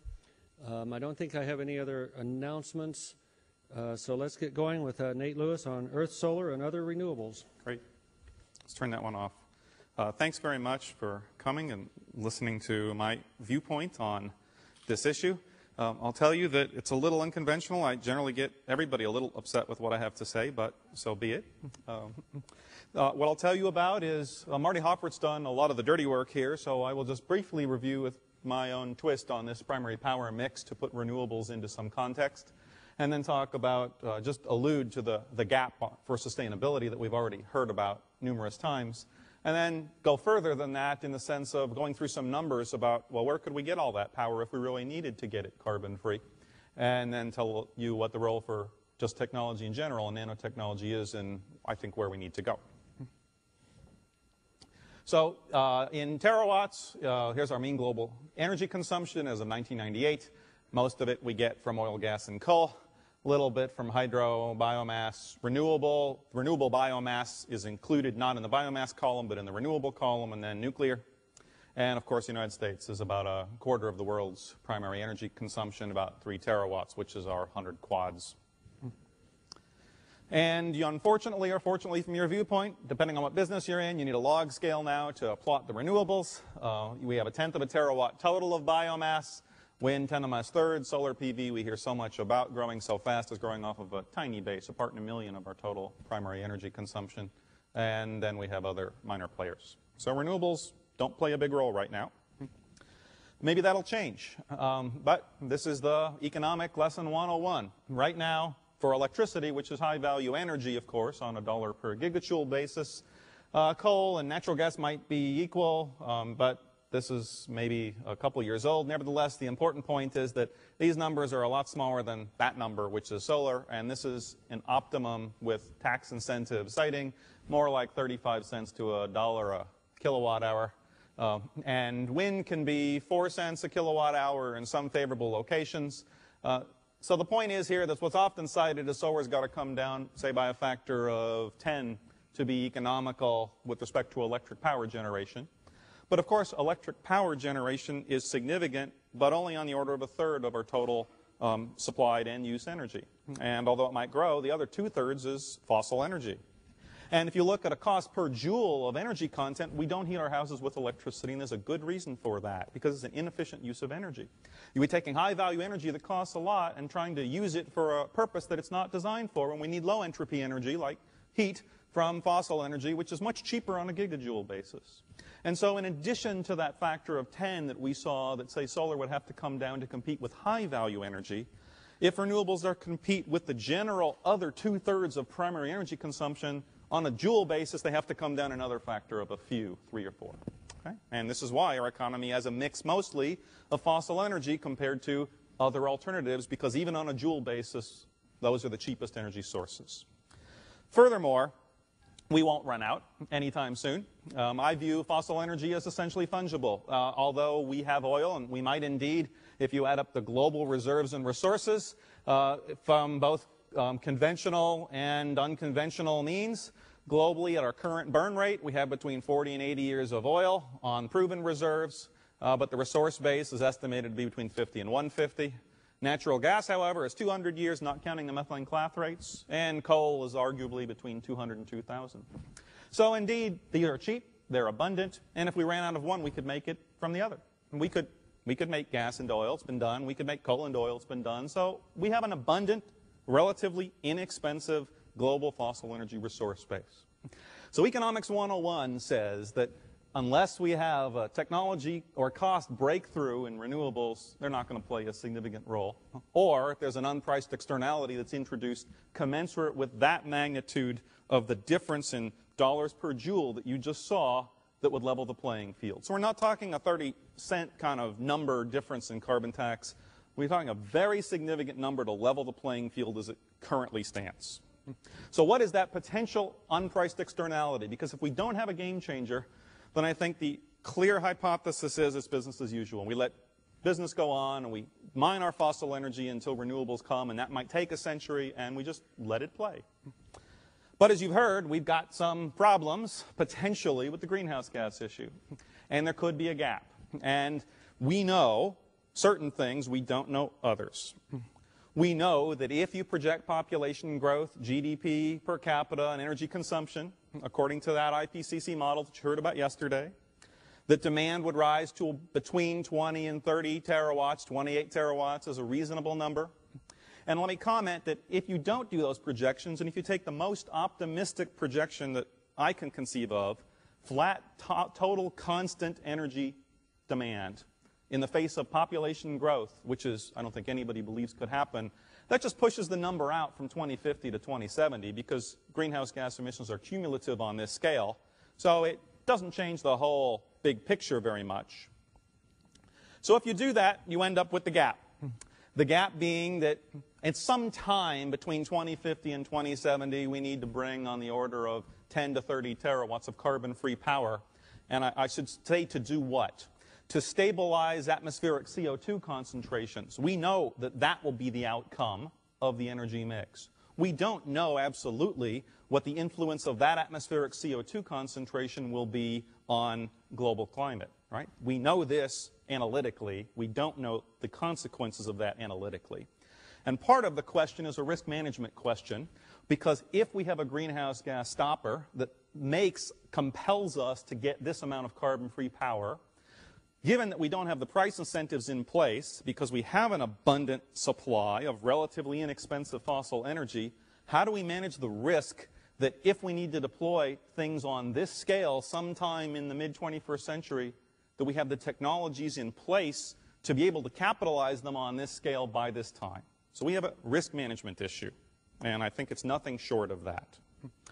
And we've already seen the fact that these underscore the pitfalls of waiting to see because we don't have price signals, so we don't have the traditional method of trying to command the R&D up front from private industry in order to realize a return on their investment without understanding what the price structure will be in this risk management type of scenario. And how would we do that without a significant effort? Well, my conclusions for this are exactly what I've told you, that we don't absolutely know we will have a greenhouse gas driver. We do know we will have these carbon emissions in the atmosphere. But if we do, then it's clear that current pricing of fossil energy isn't what is relevant to where we're going to get the carbon-free energy later on. So we need to figure out where we can get all that carbon-free energy. And let's first just look at that. What are the energy potentials of the various sources? And then what technologies do we need to get us there, and what would the impact of that be? So that's the meat of my talk here. But let me comment before going into the renewables that there are in general three ways to meet that carbon-free gap. The first way we've already just heard about in the last talk, wide-scale sequestration. And we're talking about sequestering on the order of half to two-thirds of the fossil energy we now produce. Otherwise, why are we doing it? Right? So it has to be very large-scale sequestration, which we definitely, in my opinion, should pursue, and part of the risk management portfolio of trying to enable us to still have the fossil energy base to power the planet. But it may not work on that scale. We may not have the capacity, we may not have the integrity of the reservoirs, and there are open questions in experiments on scale that I think absolutely need to be resolved so that we can intelligently manage the risk that we will actually be able to use those fossil resources given that they're available. Another important point, though, is the fossil energy resource base. If you sequester it, then I think arguably, as the question in the audience said, you can only pump then protons or electrons through the wires. Because what's the point in sequestering if you're going to have disseminated diffuse emissions downstream later on where it's expensive to resequester them?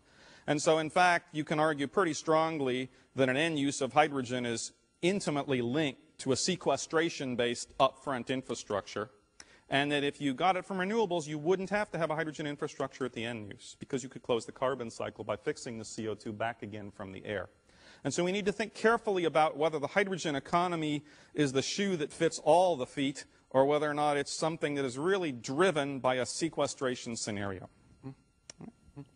So if we don't do sequestration, what else can give us 10 to 20 terawatts? Well, nuclear could clearly give us carbon-free 10 to 20 terawatts. We have to scale up tremendously to do that. We have built about 400 total fission plants worldwide in our history. They don't scale well with size because of heat dissipation issues. And just to calibrate the unfamiliar, a typical nuclear power plant now produces about 1 gigawatt. So just to give you a feeling for the scale, we're talking about 10,000 new nuclear power plants built over the next 50 years. Right? So if you put it in that scale in a public audience, if you ask them, if we don't do anything and you want the electricity to still go on, do you think you are happy with us building 10,000 new nuclear power plants? You get a lot of interesting answers from the audience. The third scenario, which is if sequestration doesn't work technically, and if we either choose or don't do nuclear on that scale, then we have to go renewable because there's no other carbon-free resource base. And the question is, in the renewable portfolio, which ones can give us on the order of 5 to 10 terawatts? And so Rick Smalley and I have this kind of conversation of if you can't do a terawatt, don't talk to me. So the question is, who can do terawatts out of this? So I'll go through each of these quickly here. You can read about more of the details on that initial website that I gave you, and I'm happy to give it to anybody that's interested. And let's start with hydroelectric first, which is, of course, the favorite of people that start out with the renewable portfolios right now, say utilities, because it's the lowest cost, cheapest renewable resource that we have and relatively environmentally benign. On the other hand, because it's cheap and it's pretty benign and pretty low cost, we've essentially done it almost all where we can do it. If you look at every drop of water on the face of the earth and you figure its total energy potential in every river, lake, and stream, you could get 4.6 terawatts. But you can't get every river, lake, and stream. The technically feasible numbers are estimated about 1 terawatt, but you can't dam up the Hudson River even if it's technically feasible. So economically, it's 0.9 terawatts, and we've got installed capacity of 0.6. We produce 0.3 because we're at half capacity because dams don't work all the time at full water flow rates. But there's not much room left on hydro. Okay, that's kind of number one. What about wind? Well, wind should be a player, but if you took 4% utilization, which from experience is about what you can cover windmills and land area before they obscure each other, and you did that on all the land on Earth that was Class 3 wind and above, and that's everywhere possible, you could get, and Class 4 and above is what is economical now, so we could project somehow into efficiencies in turbines that would make Class 3 and above economical, you get 2 to 3 terawatts. Okay? So if you go offshore, the resource is much greater than that, but you have to go way offshore to really expand the resource base. And so we would have to be thinking about how would we have extensive offshore wind platforms that would then pipe and distribute the energy that they produced back onto the terrestrial places that we really need them. It's not something you can rule out, and wind should be a player in a renewable portfolio, but it can only be a player. It can't provide a full chunk of something that would need 10 terawatts. That's just the resource base, independent of the price, terrestrially. What about biomass? I've gotten through the numbers. Plants are fundamentally inefficient. If they were good energy conversion machines, plants should be black, not green. In fact, photosynthetic reaction centers are not optimized as energy conversion machines. They're optimized, given what nature's given them, to run a plant and to be able to rebuild it. And in fact, if you look at the photosynthetic machinery and look at the energetics of the initial photosynthetic reaction center, even there, The total net energy hitting a plant compared to what it's stored is only 1% of the total because the energy loss is in the primary pigments. And then when you look further at the engineering efficiency of a biomass farm based, say, on switchgrass and on experience, you find that when you do the calculation, if you take half of all the cultivatable area on Earth, and I've reserved half because we now use roughly a third of the cultivated area on Earth already to grow crops to feed us, and if you then take half as much again of that area projected to feed the 10 billion people we'll have, and only half as much again because of improved agricultural efficiency, and if you took all of the rest of the cultivated area on Earth and you grow plants everywhere on that and watered them all, and furthermore you assumed that the gross output of that farm equaled the net, which is highly controversial, all right? Because in many places, in Europe and in Brazil, experience shows that on small scales, about 85% of the gross input is claimed to be net output. The United States, of course, is much more controversial on that. Some accounting figures are barely break even, others are 1.7 to 1. But if you assume gross is net, there's a potential of 7 to 10 terawatts. So we would have to have a very large-scale project on area merely because plants are inherently inefficient. We would basically, to reduce this area, need Franken plants, need genetically modified plants that produce. This is a serious issue. We could do this, but to do it, we're asking a public which doesn't accept GMOs to eat to cover significant amounts of our planet with genetically engineered plants to provide our energy. Okay? So we could do it. I don't mean to demean it. And then last, there's another very useful number. Here's a solar constant. It's worth, after correcting for the albedo, day-night average, everything average is worth 10 to the 5th terawatts. Right? And if you look at practical siting, the ranges are between 60 and 1,600, and a pretty good number is 600 terawatts terrestrially. And this is a pretty good mean practical siting-based number. So the obvious conclusion out of all of these is that although others will play, certainly in the short term, when you look at this as a physics-based planet system for energy, what's clear is that the big resource is solar. Okay? To give you a feeling for that resource space, here's a map. If you had a 10% net energy efficient farm, 10% net, and you wanted all the power consumed by the United States, 3 terawatts, it would fit in that box. Now, probably nobody lives here in that box, so it's a pretty good box. If you wanted to do 20 terawatts, it's that big. All right, so it's not a small project. On the other hand, doesn't look so bad compared to biomass. Here's 6 3-terawatt boxes. This is twice the primary power consumption that we consume globally from all sources, from every source right now. So it could meet the 20-terawatt box. You'd never do it this way, of course. You don't have to go into high insulation areas, but this is the scale of which we're talking about. To give you a calibration on that scale, it is not a small project. If you covered everybody's roof in the United States with photovoltaic cells at 10% efficiency, you'd get a quarter of a terawatt. So you need 10 times more than that to power the United States. So it's roughly comparable to the area of the nation's interstate highway system and should roughly cost as much as the blacktop we'll use to cover the nation's interstate highway system. It has to be scalable on that scale. We have 3 basic technologies that we can know how to do this, how to take sunlight and convert it into something that we can store. We have plants, which I've already shown you are good because they make fuel, but are bad because they don't do it very efficiently, 0.1%. We have semiconductors that are the physics solution to this as opposed to the nature solution to that. And they're good because they work much more efficiently, but they cost a lot and they're not scalable because you can't scale single crystals over that area no matter what you do.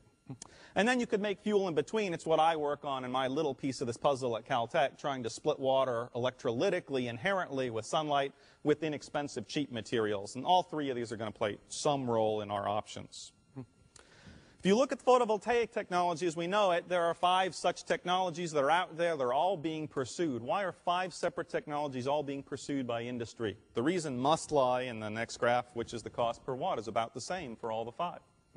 And that's exactly the case. They all are about the same cost per watt, $5 to $10 per peak watt, which amortizes out to between 35 cents and $1.50 a kilowatt hour. And you know we pay about a nickel a kilowatt hour for electricity cost. Sometimes at peak more than that, but it's obvious this is way too expensive. One set of approaches, which I completely disfavor personally, is to improve the efficiency because although you're at 15% efficient, we need to come down by a factor of 100 in the cost per watt ratio. Obviously, you can't do that by improving the efficiency alone because you can't get more than 100% efficiency. So you need a way to lower the cost dramatically. To give you a feeling, this cost per square meter of $100 per square meter kind of number, white paint itself costs about $1 a square meter. So this can't be too much more expensive than painting your roof. Right? Well, why doesn't this work right now? Because the fundamental physics trade-off is that if you have a material that has to absorb light, it has to be a certain thickness to absorb that light. And in doing so, the carriers that are created by some light absorption had better live for as long as that material is needed to separate them over the thickness to absorb them. And if you make small grain-sized material, that is small nanoparticles, these have a lot of surface area, and the surfaces act as recombination sites. They're not the part of the periodic potential that this single crystal had. And so although they're cheaper, they perform less well. The same thing is true on a somewhat different fundamental basis for these organic materials. Again, they're cheaper to make, but the lifetime is much lower because they're not as good a periodic potential, and mobility is lower in them than in the inorganic materials. And so again, their cost per watt is about the same.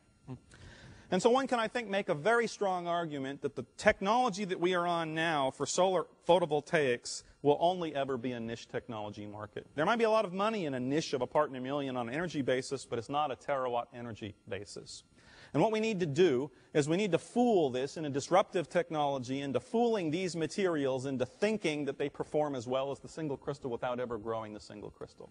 There's no law of physics that says you can't do that. Just that the chemists have to get involved here and try to passivate these grain boundaries and fool the atoms at the surface into thinking that they are part of a bulk crystal with which they are not really a part of.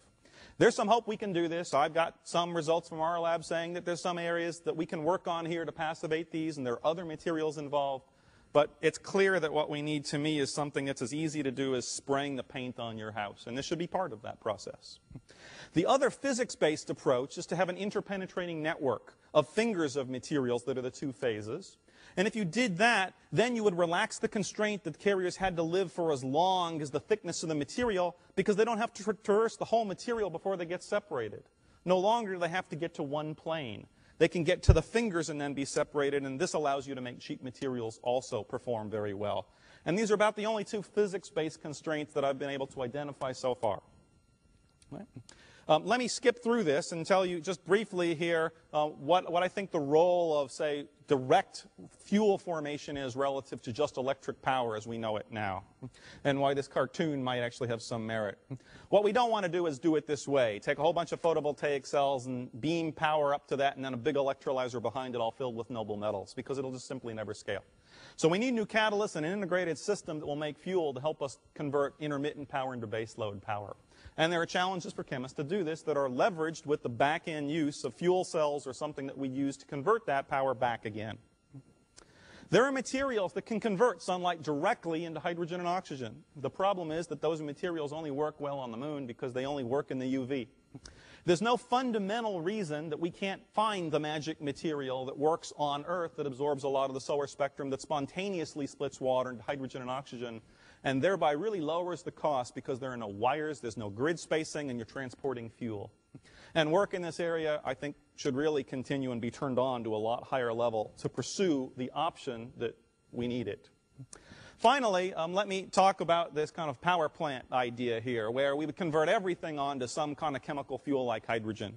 And I argue that that's not what we would do and not what we should do. And the reason is that if you have biomass, for instance, on a small scale, don't bother, it's out of the picture. If it's on a big scale, you already have carbon-carbon bonds. And the last thing you want to do with carbon-carbon bonds is make them into hydrogen, because you've taken a superior fuel, a liquid hydrocarbon fuel, and made it into an inferior one. You've made it into a gas. If you had carbon-carbon bonds from biomass, you should refine them and run your cars off of it and run your airplanes off of it, instead of making hydrogen out of it where you can't run your airplanes off of that. And this doesn't recognize the differential values of the different kinds of fuels by putting them all into a common feed stream where they're not optimal anymore. And so instead, if you have pure electricity for the foreseeable future, you give that to the end users, the high-value energy that they so demand. If you can make fuel, you give that to the end user for when they need it for transportation and for their purposes for which they need a liquid fuel, and you don't convert it into something that they don't really need. And so if you think about hydrogen, then what I'm going to make the case here is that you're compelled to do it if you sequester everything. If you don't sequester all the fossil energy, I would save my last drops of liquid fuels for the cars and the airplanes. And so if you have a low but zero carbon scenario, then it's not clear that we should be going to a hydrogen economy for transportation. We should be going to a hydrogen economy for fixed sites where we're sequestering the hydrocarbons to get us down to a low carbon economy, and then leave our liquid fuels, our precious liquid fuels, to drive our cars and to run our airplanes. And only if we have to sequester everything should we pay the penalty of volume and mass to try to store hydrogen at the back end. And this is exactly backwards from the way we're approaching it. We're trying to drive the hydrogen economy for mobile transportation. I think we should be driving it for fixed sites where sequestration will feed in. And finally, on renewable power, there's no constraint that you have to make hydrogen. Because if I make hydrogen, for instance, from sunlight, now I can take hydrogen and CO2 either from fixed sites or from artificial photosynthesis and make methanol, and then I can refine it, and I've got liquid fuels, and this closes the carbon cycle. This is artificial photosynthesis, and in this case, it's carbon neutral. So the renewable energy economy does not necessarily at all link with the hydrogen economy. We could have a hydrocarbon end-use economy from a renewable energy economy, but not from a sequestration economy. So I think one can say that there's a natural flow, but we have challenges ahead of us. Those challenges are both economic and technical. I've outlined the resource base for you of what would figure into this energy mix and how we would do it. I think this is a clear risk management issue of keeping our portfolio options open, of pursuing the sequestration, pursuing renewables, but on a very different technology path than the one that we're on now, and thinking about how it plays into the end-use energy mix. And so with that, I'm over my time. I'm happy to answer questions, and thanks for listening.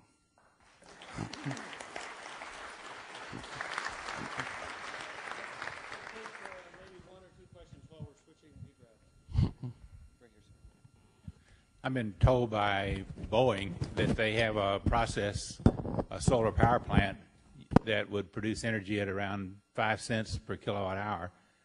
And I wondered if in a 200 megawatt plant. Solar thermal? Yeah. Solar thermal. Solar thermal is now the lowest cost solar way to harness energy terrestrially, but it's cherry picking again in the sense that the efficiency goes like some power of the mean solar intensity that is striking onto these concentrator cells that then put the heat onto some point source and then, say, do some thermochemical reaction. And so there are some areas, limited areas in the Sun Belt, where you get those economics. But if you actually make terawatts out of it and you look at the whole efficiency thing, I think it's much more expensive than that on a mean energy basis. That doesn't mean it's not an interesting thing to pursue, but it's not as economical as one would think over the very large scale. Okay, let's move on. Thank you. Nate?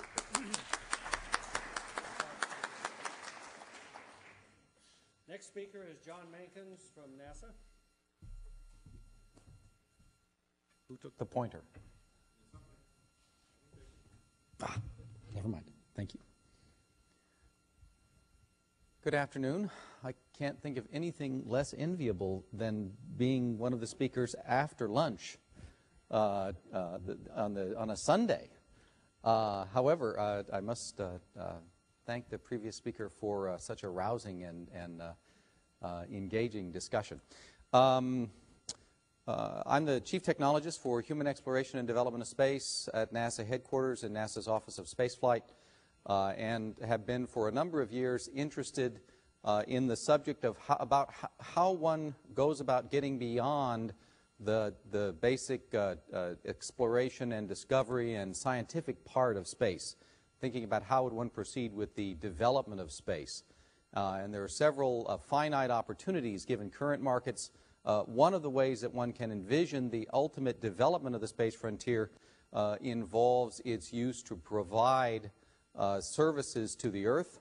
Information-related services are already very successful: communications, weather and climate information, and increasingly position, location, and navigation information given the GPS infrastructure. Other related information technologies will, of course, emerge, I suspect. Another opportunity, and probably one which is much more likely than other types of goods and services, might be energy from space, and in particular because, of course, importing photons is more likely to be ultimately profitable than anything else that you might bring in. Moreover, as has already been discussed at some length, there's growing demand, continuing growth in demand for energy, involving a variety of technologies, but dominantly fossil fuels with a steady rise, but slow in renewables. There are a variety of issues with energy. We've touched on some of them during the last couple of days. Certainly the question of equity and what is the price of security on a global basis when one has global access. Although right now, being at a time of war, the global access is perhaps somewhat diminished. Nevertheless, ultimately, as a society that believes in freedom and liberty and travel and so on, ultimately we cannot have a society that closes itself to the rest of the world. And as long as there are very high levels of inequity between the parts of the world, that suggests that there will be issues. There are issues associated with energy and geology. We've talked a lot about those recently. The environment and the climate, also Dr. Hoffert's paper yesterday and alluded to moments ago. And then the questions of technology. How might we approach different energy sources? Just a couple of charts. Obviously, equity and population, the environment and climate. This is my simplified version of the chart that you've seen several times, the basic message being that by later in the century, there's a requirement for substantial amounts of energy that is essentially carbon neutral. Solar power satellites, the notion of energy from space in its current incarnation was invented by Dr. Peter Glaser of the Arthur D. Little Corporation in 1968.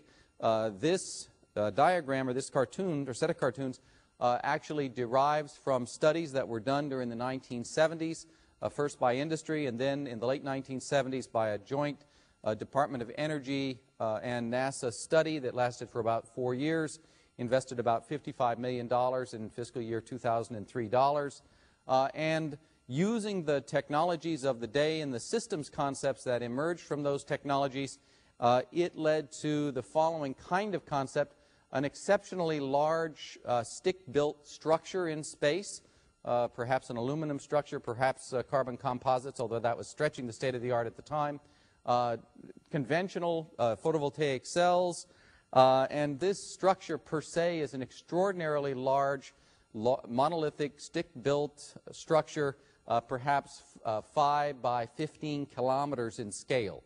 And this particular concept was intended to provide from each of these transmitters to locations on the ground on the order of 5 gigawatts on the ground received from each one. Because of the limitations of the time, and please remember that when this system concept was invented, there were no personal computers, no PDAs. The first personal computer emerged late in the time frame when this study was being done, the TRS-80. The first portable computer didn't emerge until 4 or 5 years after this study was completed. And so in this context, the vision was that these extraordinarily large space systems would have to be built at even larger space factories. If anyone is an aficionado of Star Trek: The Next Generation, you're of course familiar with the Borg, the very ambitious cyborg alien civilization that wanted to assimilate the rest of the galaxy. This factory, which would be in geostationary Earth orbit to produce these solar power satellites, is about 3 times the size of a Borg mothership. So, and of course, to launch this, you needed an extraordinarily large Earth-to-orbit transportation system. The current space shuttle would fit nicely in the bay of this launcher. So this would launch on the order of 250 tons. In fact, it would launch about 2 space shuttles at a time to low Earth orbit. And of course, there are large receiving stations. Now, the fact that the engineering that was possible in the 1970s did not lend itself very well to actual realization does not mean that any of the physics wasn't proven. Obviously, the physics of photovoltaics, the physics of radio frequency power generation, of phased arrays, at reasonably high efficiencies, of rectifying antennas to convert that energy back into voltage efficiently, i.e. on the order of 80+% conversion efficiency. All of those things were well proven in the 1970s, but the engineering was not such that it could in fact be realized. More recently, we have looked towards the opportunities inherent in advances in materials and advances in computing, essentially the relentless advance of Moore's law. And I'll just go through these rather quickly. This is sort of typifies the new type of strategy that we've pursued. In particular, the idea, and here you could see this large monolithic structure, and then there was a 7 gigawatt class, actually 14 gigawatt class power management and distribution system that would take this voltage from the PV arrays and transmit it, communicate it down to these transmitters. In this case, what we've in fact done is gone to very large thin film structures which redirect the incoming photons. So we never have to take multi-gigawatts across rotating gimbals. We never need extraordinarily large power bus bars. In fact, you deliver the sunlight either onto standoff PV arrays, which then feed directly into the transmitting array, or another alternative is, in fact, to use mirrors and redirect the sunlight onto the backplane. And all of the energy conversion is done immediately, locally, within less than a meter of the transmitting RF elements. And so that eliminates the necessity to take gigawatts of power in geostationary Earth orbit over kilometers of distance.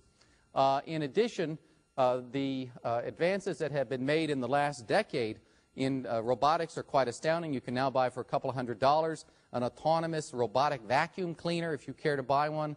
Unthinkable back in the 1970s when these concepts were initially formulated. And so the concept that we've looked at more recently is essentially for these extraordinarily large systems to be self-assembling, either with the assistance of some robotic systems or with the individual elements assembling themselves very much as do living systems. So it's quite a biomimetic strategy that we've been looking at, i.e. things like coral, which assemble themselves out of multiple cellular elements. Because of this strategy, enabled by Moore's law and the advances in materials, we also have the opportunity to eliminate the requirement for extraordinarily large Earth-to-orbit transportation systems and the associated infrastructures and the factories. So all of those things essentially go away. And so strategically, you get down to the point where if you can master the technologies which get you low enough mass at a low enough cost, and given that all of the physics were proven decades ago, that these design strategies, all based on Moore's law and advances in materials, now appear to make it quite reasonable to contemplate a stepwise progression toward where you might try to realize these systems with some tangible stepping stones. I just show this to illustrate that this is, like any energy problem, a complex one, and that there are a lot of parameters that go in between the marketplace demand and the ultimate power delivered per unit cost. Now, one thing which is quite different about the space-based space solar power option compared to others is that, in fact, we need lots of power in space. Lots of power compared to what we had in the 1970s. In the 1979 study, this reference system, the biggest power system that had ever flown in space was Skylab. Typical communication satellites were 1 to 3 kilowatts. And so the protagonists, in particular, a very fine gentleman by the name of Fred Kumanoff, who was the manager of that study, was arguing that we could go from a couple of kilowatts to gigawatts, a 6 order of magnitude improvement in approximately 1 generation. And this did not sit very well with, for example, the reviewers at the Office of Technology Assessment in the Congress or the National Research Council. They felt this was overly ambitious. Now, however, we're looking, in fact, at steadily increasing trend lines for space applications for power. In particular, one which is quite potent is the idea of space-based radar, where increasing sizes, and in particular going towards interferometric synthetic aperture radars and towards extraordinarily large phased arrays with active beam steering and beam hopping and so on, all are becoming quite important, both for geoscience as well as for potentially air traffic control, and most urgently for areas such as national security. In addition, I'm sorry, this is the transition from an advanced technology to a not so advanced technology, i.e. I am also a Macintosh user, and so these images didn't come through. There are a variety of potential applications for more and more power in space in both exploration and commercial development activities. And what doesn't show up very well here is the idea of using very high efficiency solar electric power and propulsion for transportation within the Earth's neighborhood, and also for interplanetary transportation within the inner solar system. And I'll just mention that, of course, today we're currently in the process of deploying the International Space Station, now delayed through the unfortunate accident involving Columbia. But when completed, that will be on the order of a 100 kilowatt power system. Just to make the point, there are a variety of linkages between these ambitious, extraordinarily large space systems and the technologies and the systems concepts associated with space solar power for terrestrial markets. This sort of maps the various technology areas that are needed to advance for future exploration and development of space, including all sectors. And these, the technology areas that are important for space solar power for eventual terrestrial applications. And the point being that there are very wide areas of intersection which would lead you to believe that you might frame a roadmap which would in fact allow you to make steady progress in many of these systems and component technology areas for space purposes, and all the time be stepwising towards sufficient information to allow a decision concerning space solar power for terrestrial markets. And that in fact is the case. We laid out a series of roadmaps during recent study activities within NASA and a NASA industry university team, looking not at a stepwise that would go perhaps 6 orders of magnitude from today to an operational system, but rather going steadily every 5 years an order of magnitude. And this in and of itself seems to me it seems like a very ambitious agenda, but it's one that we believe is credible, where we'd start with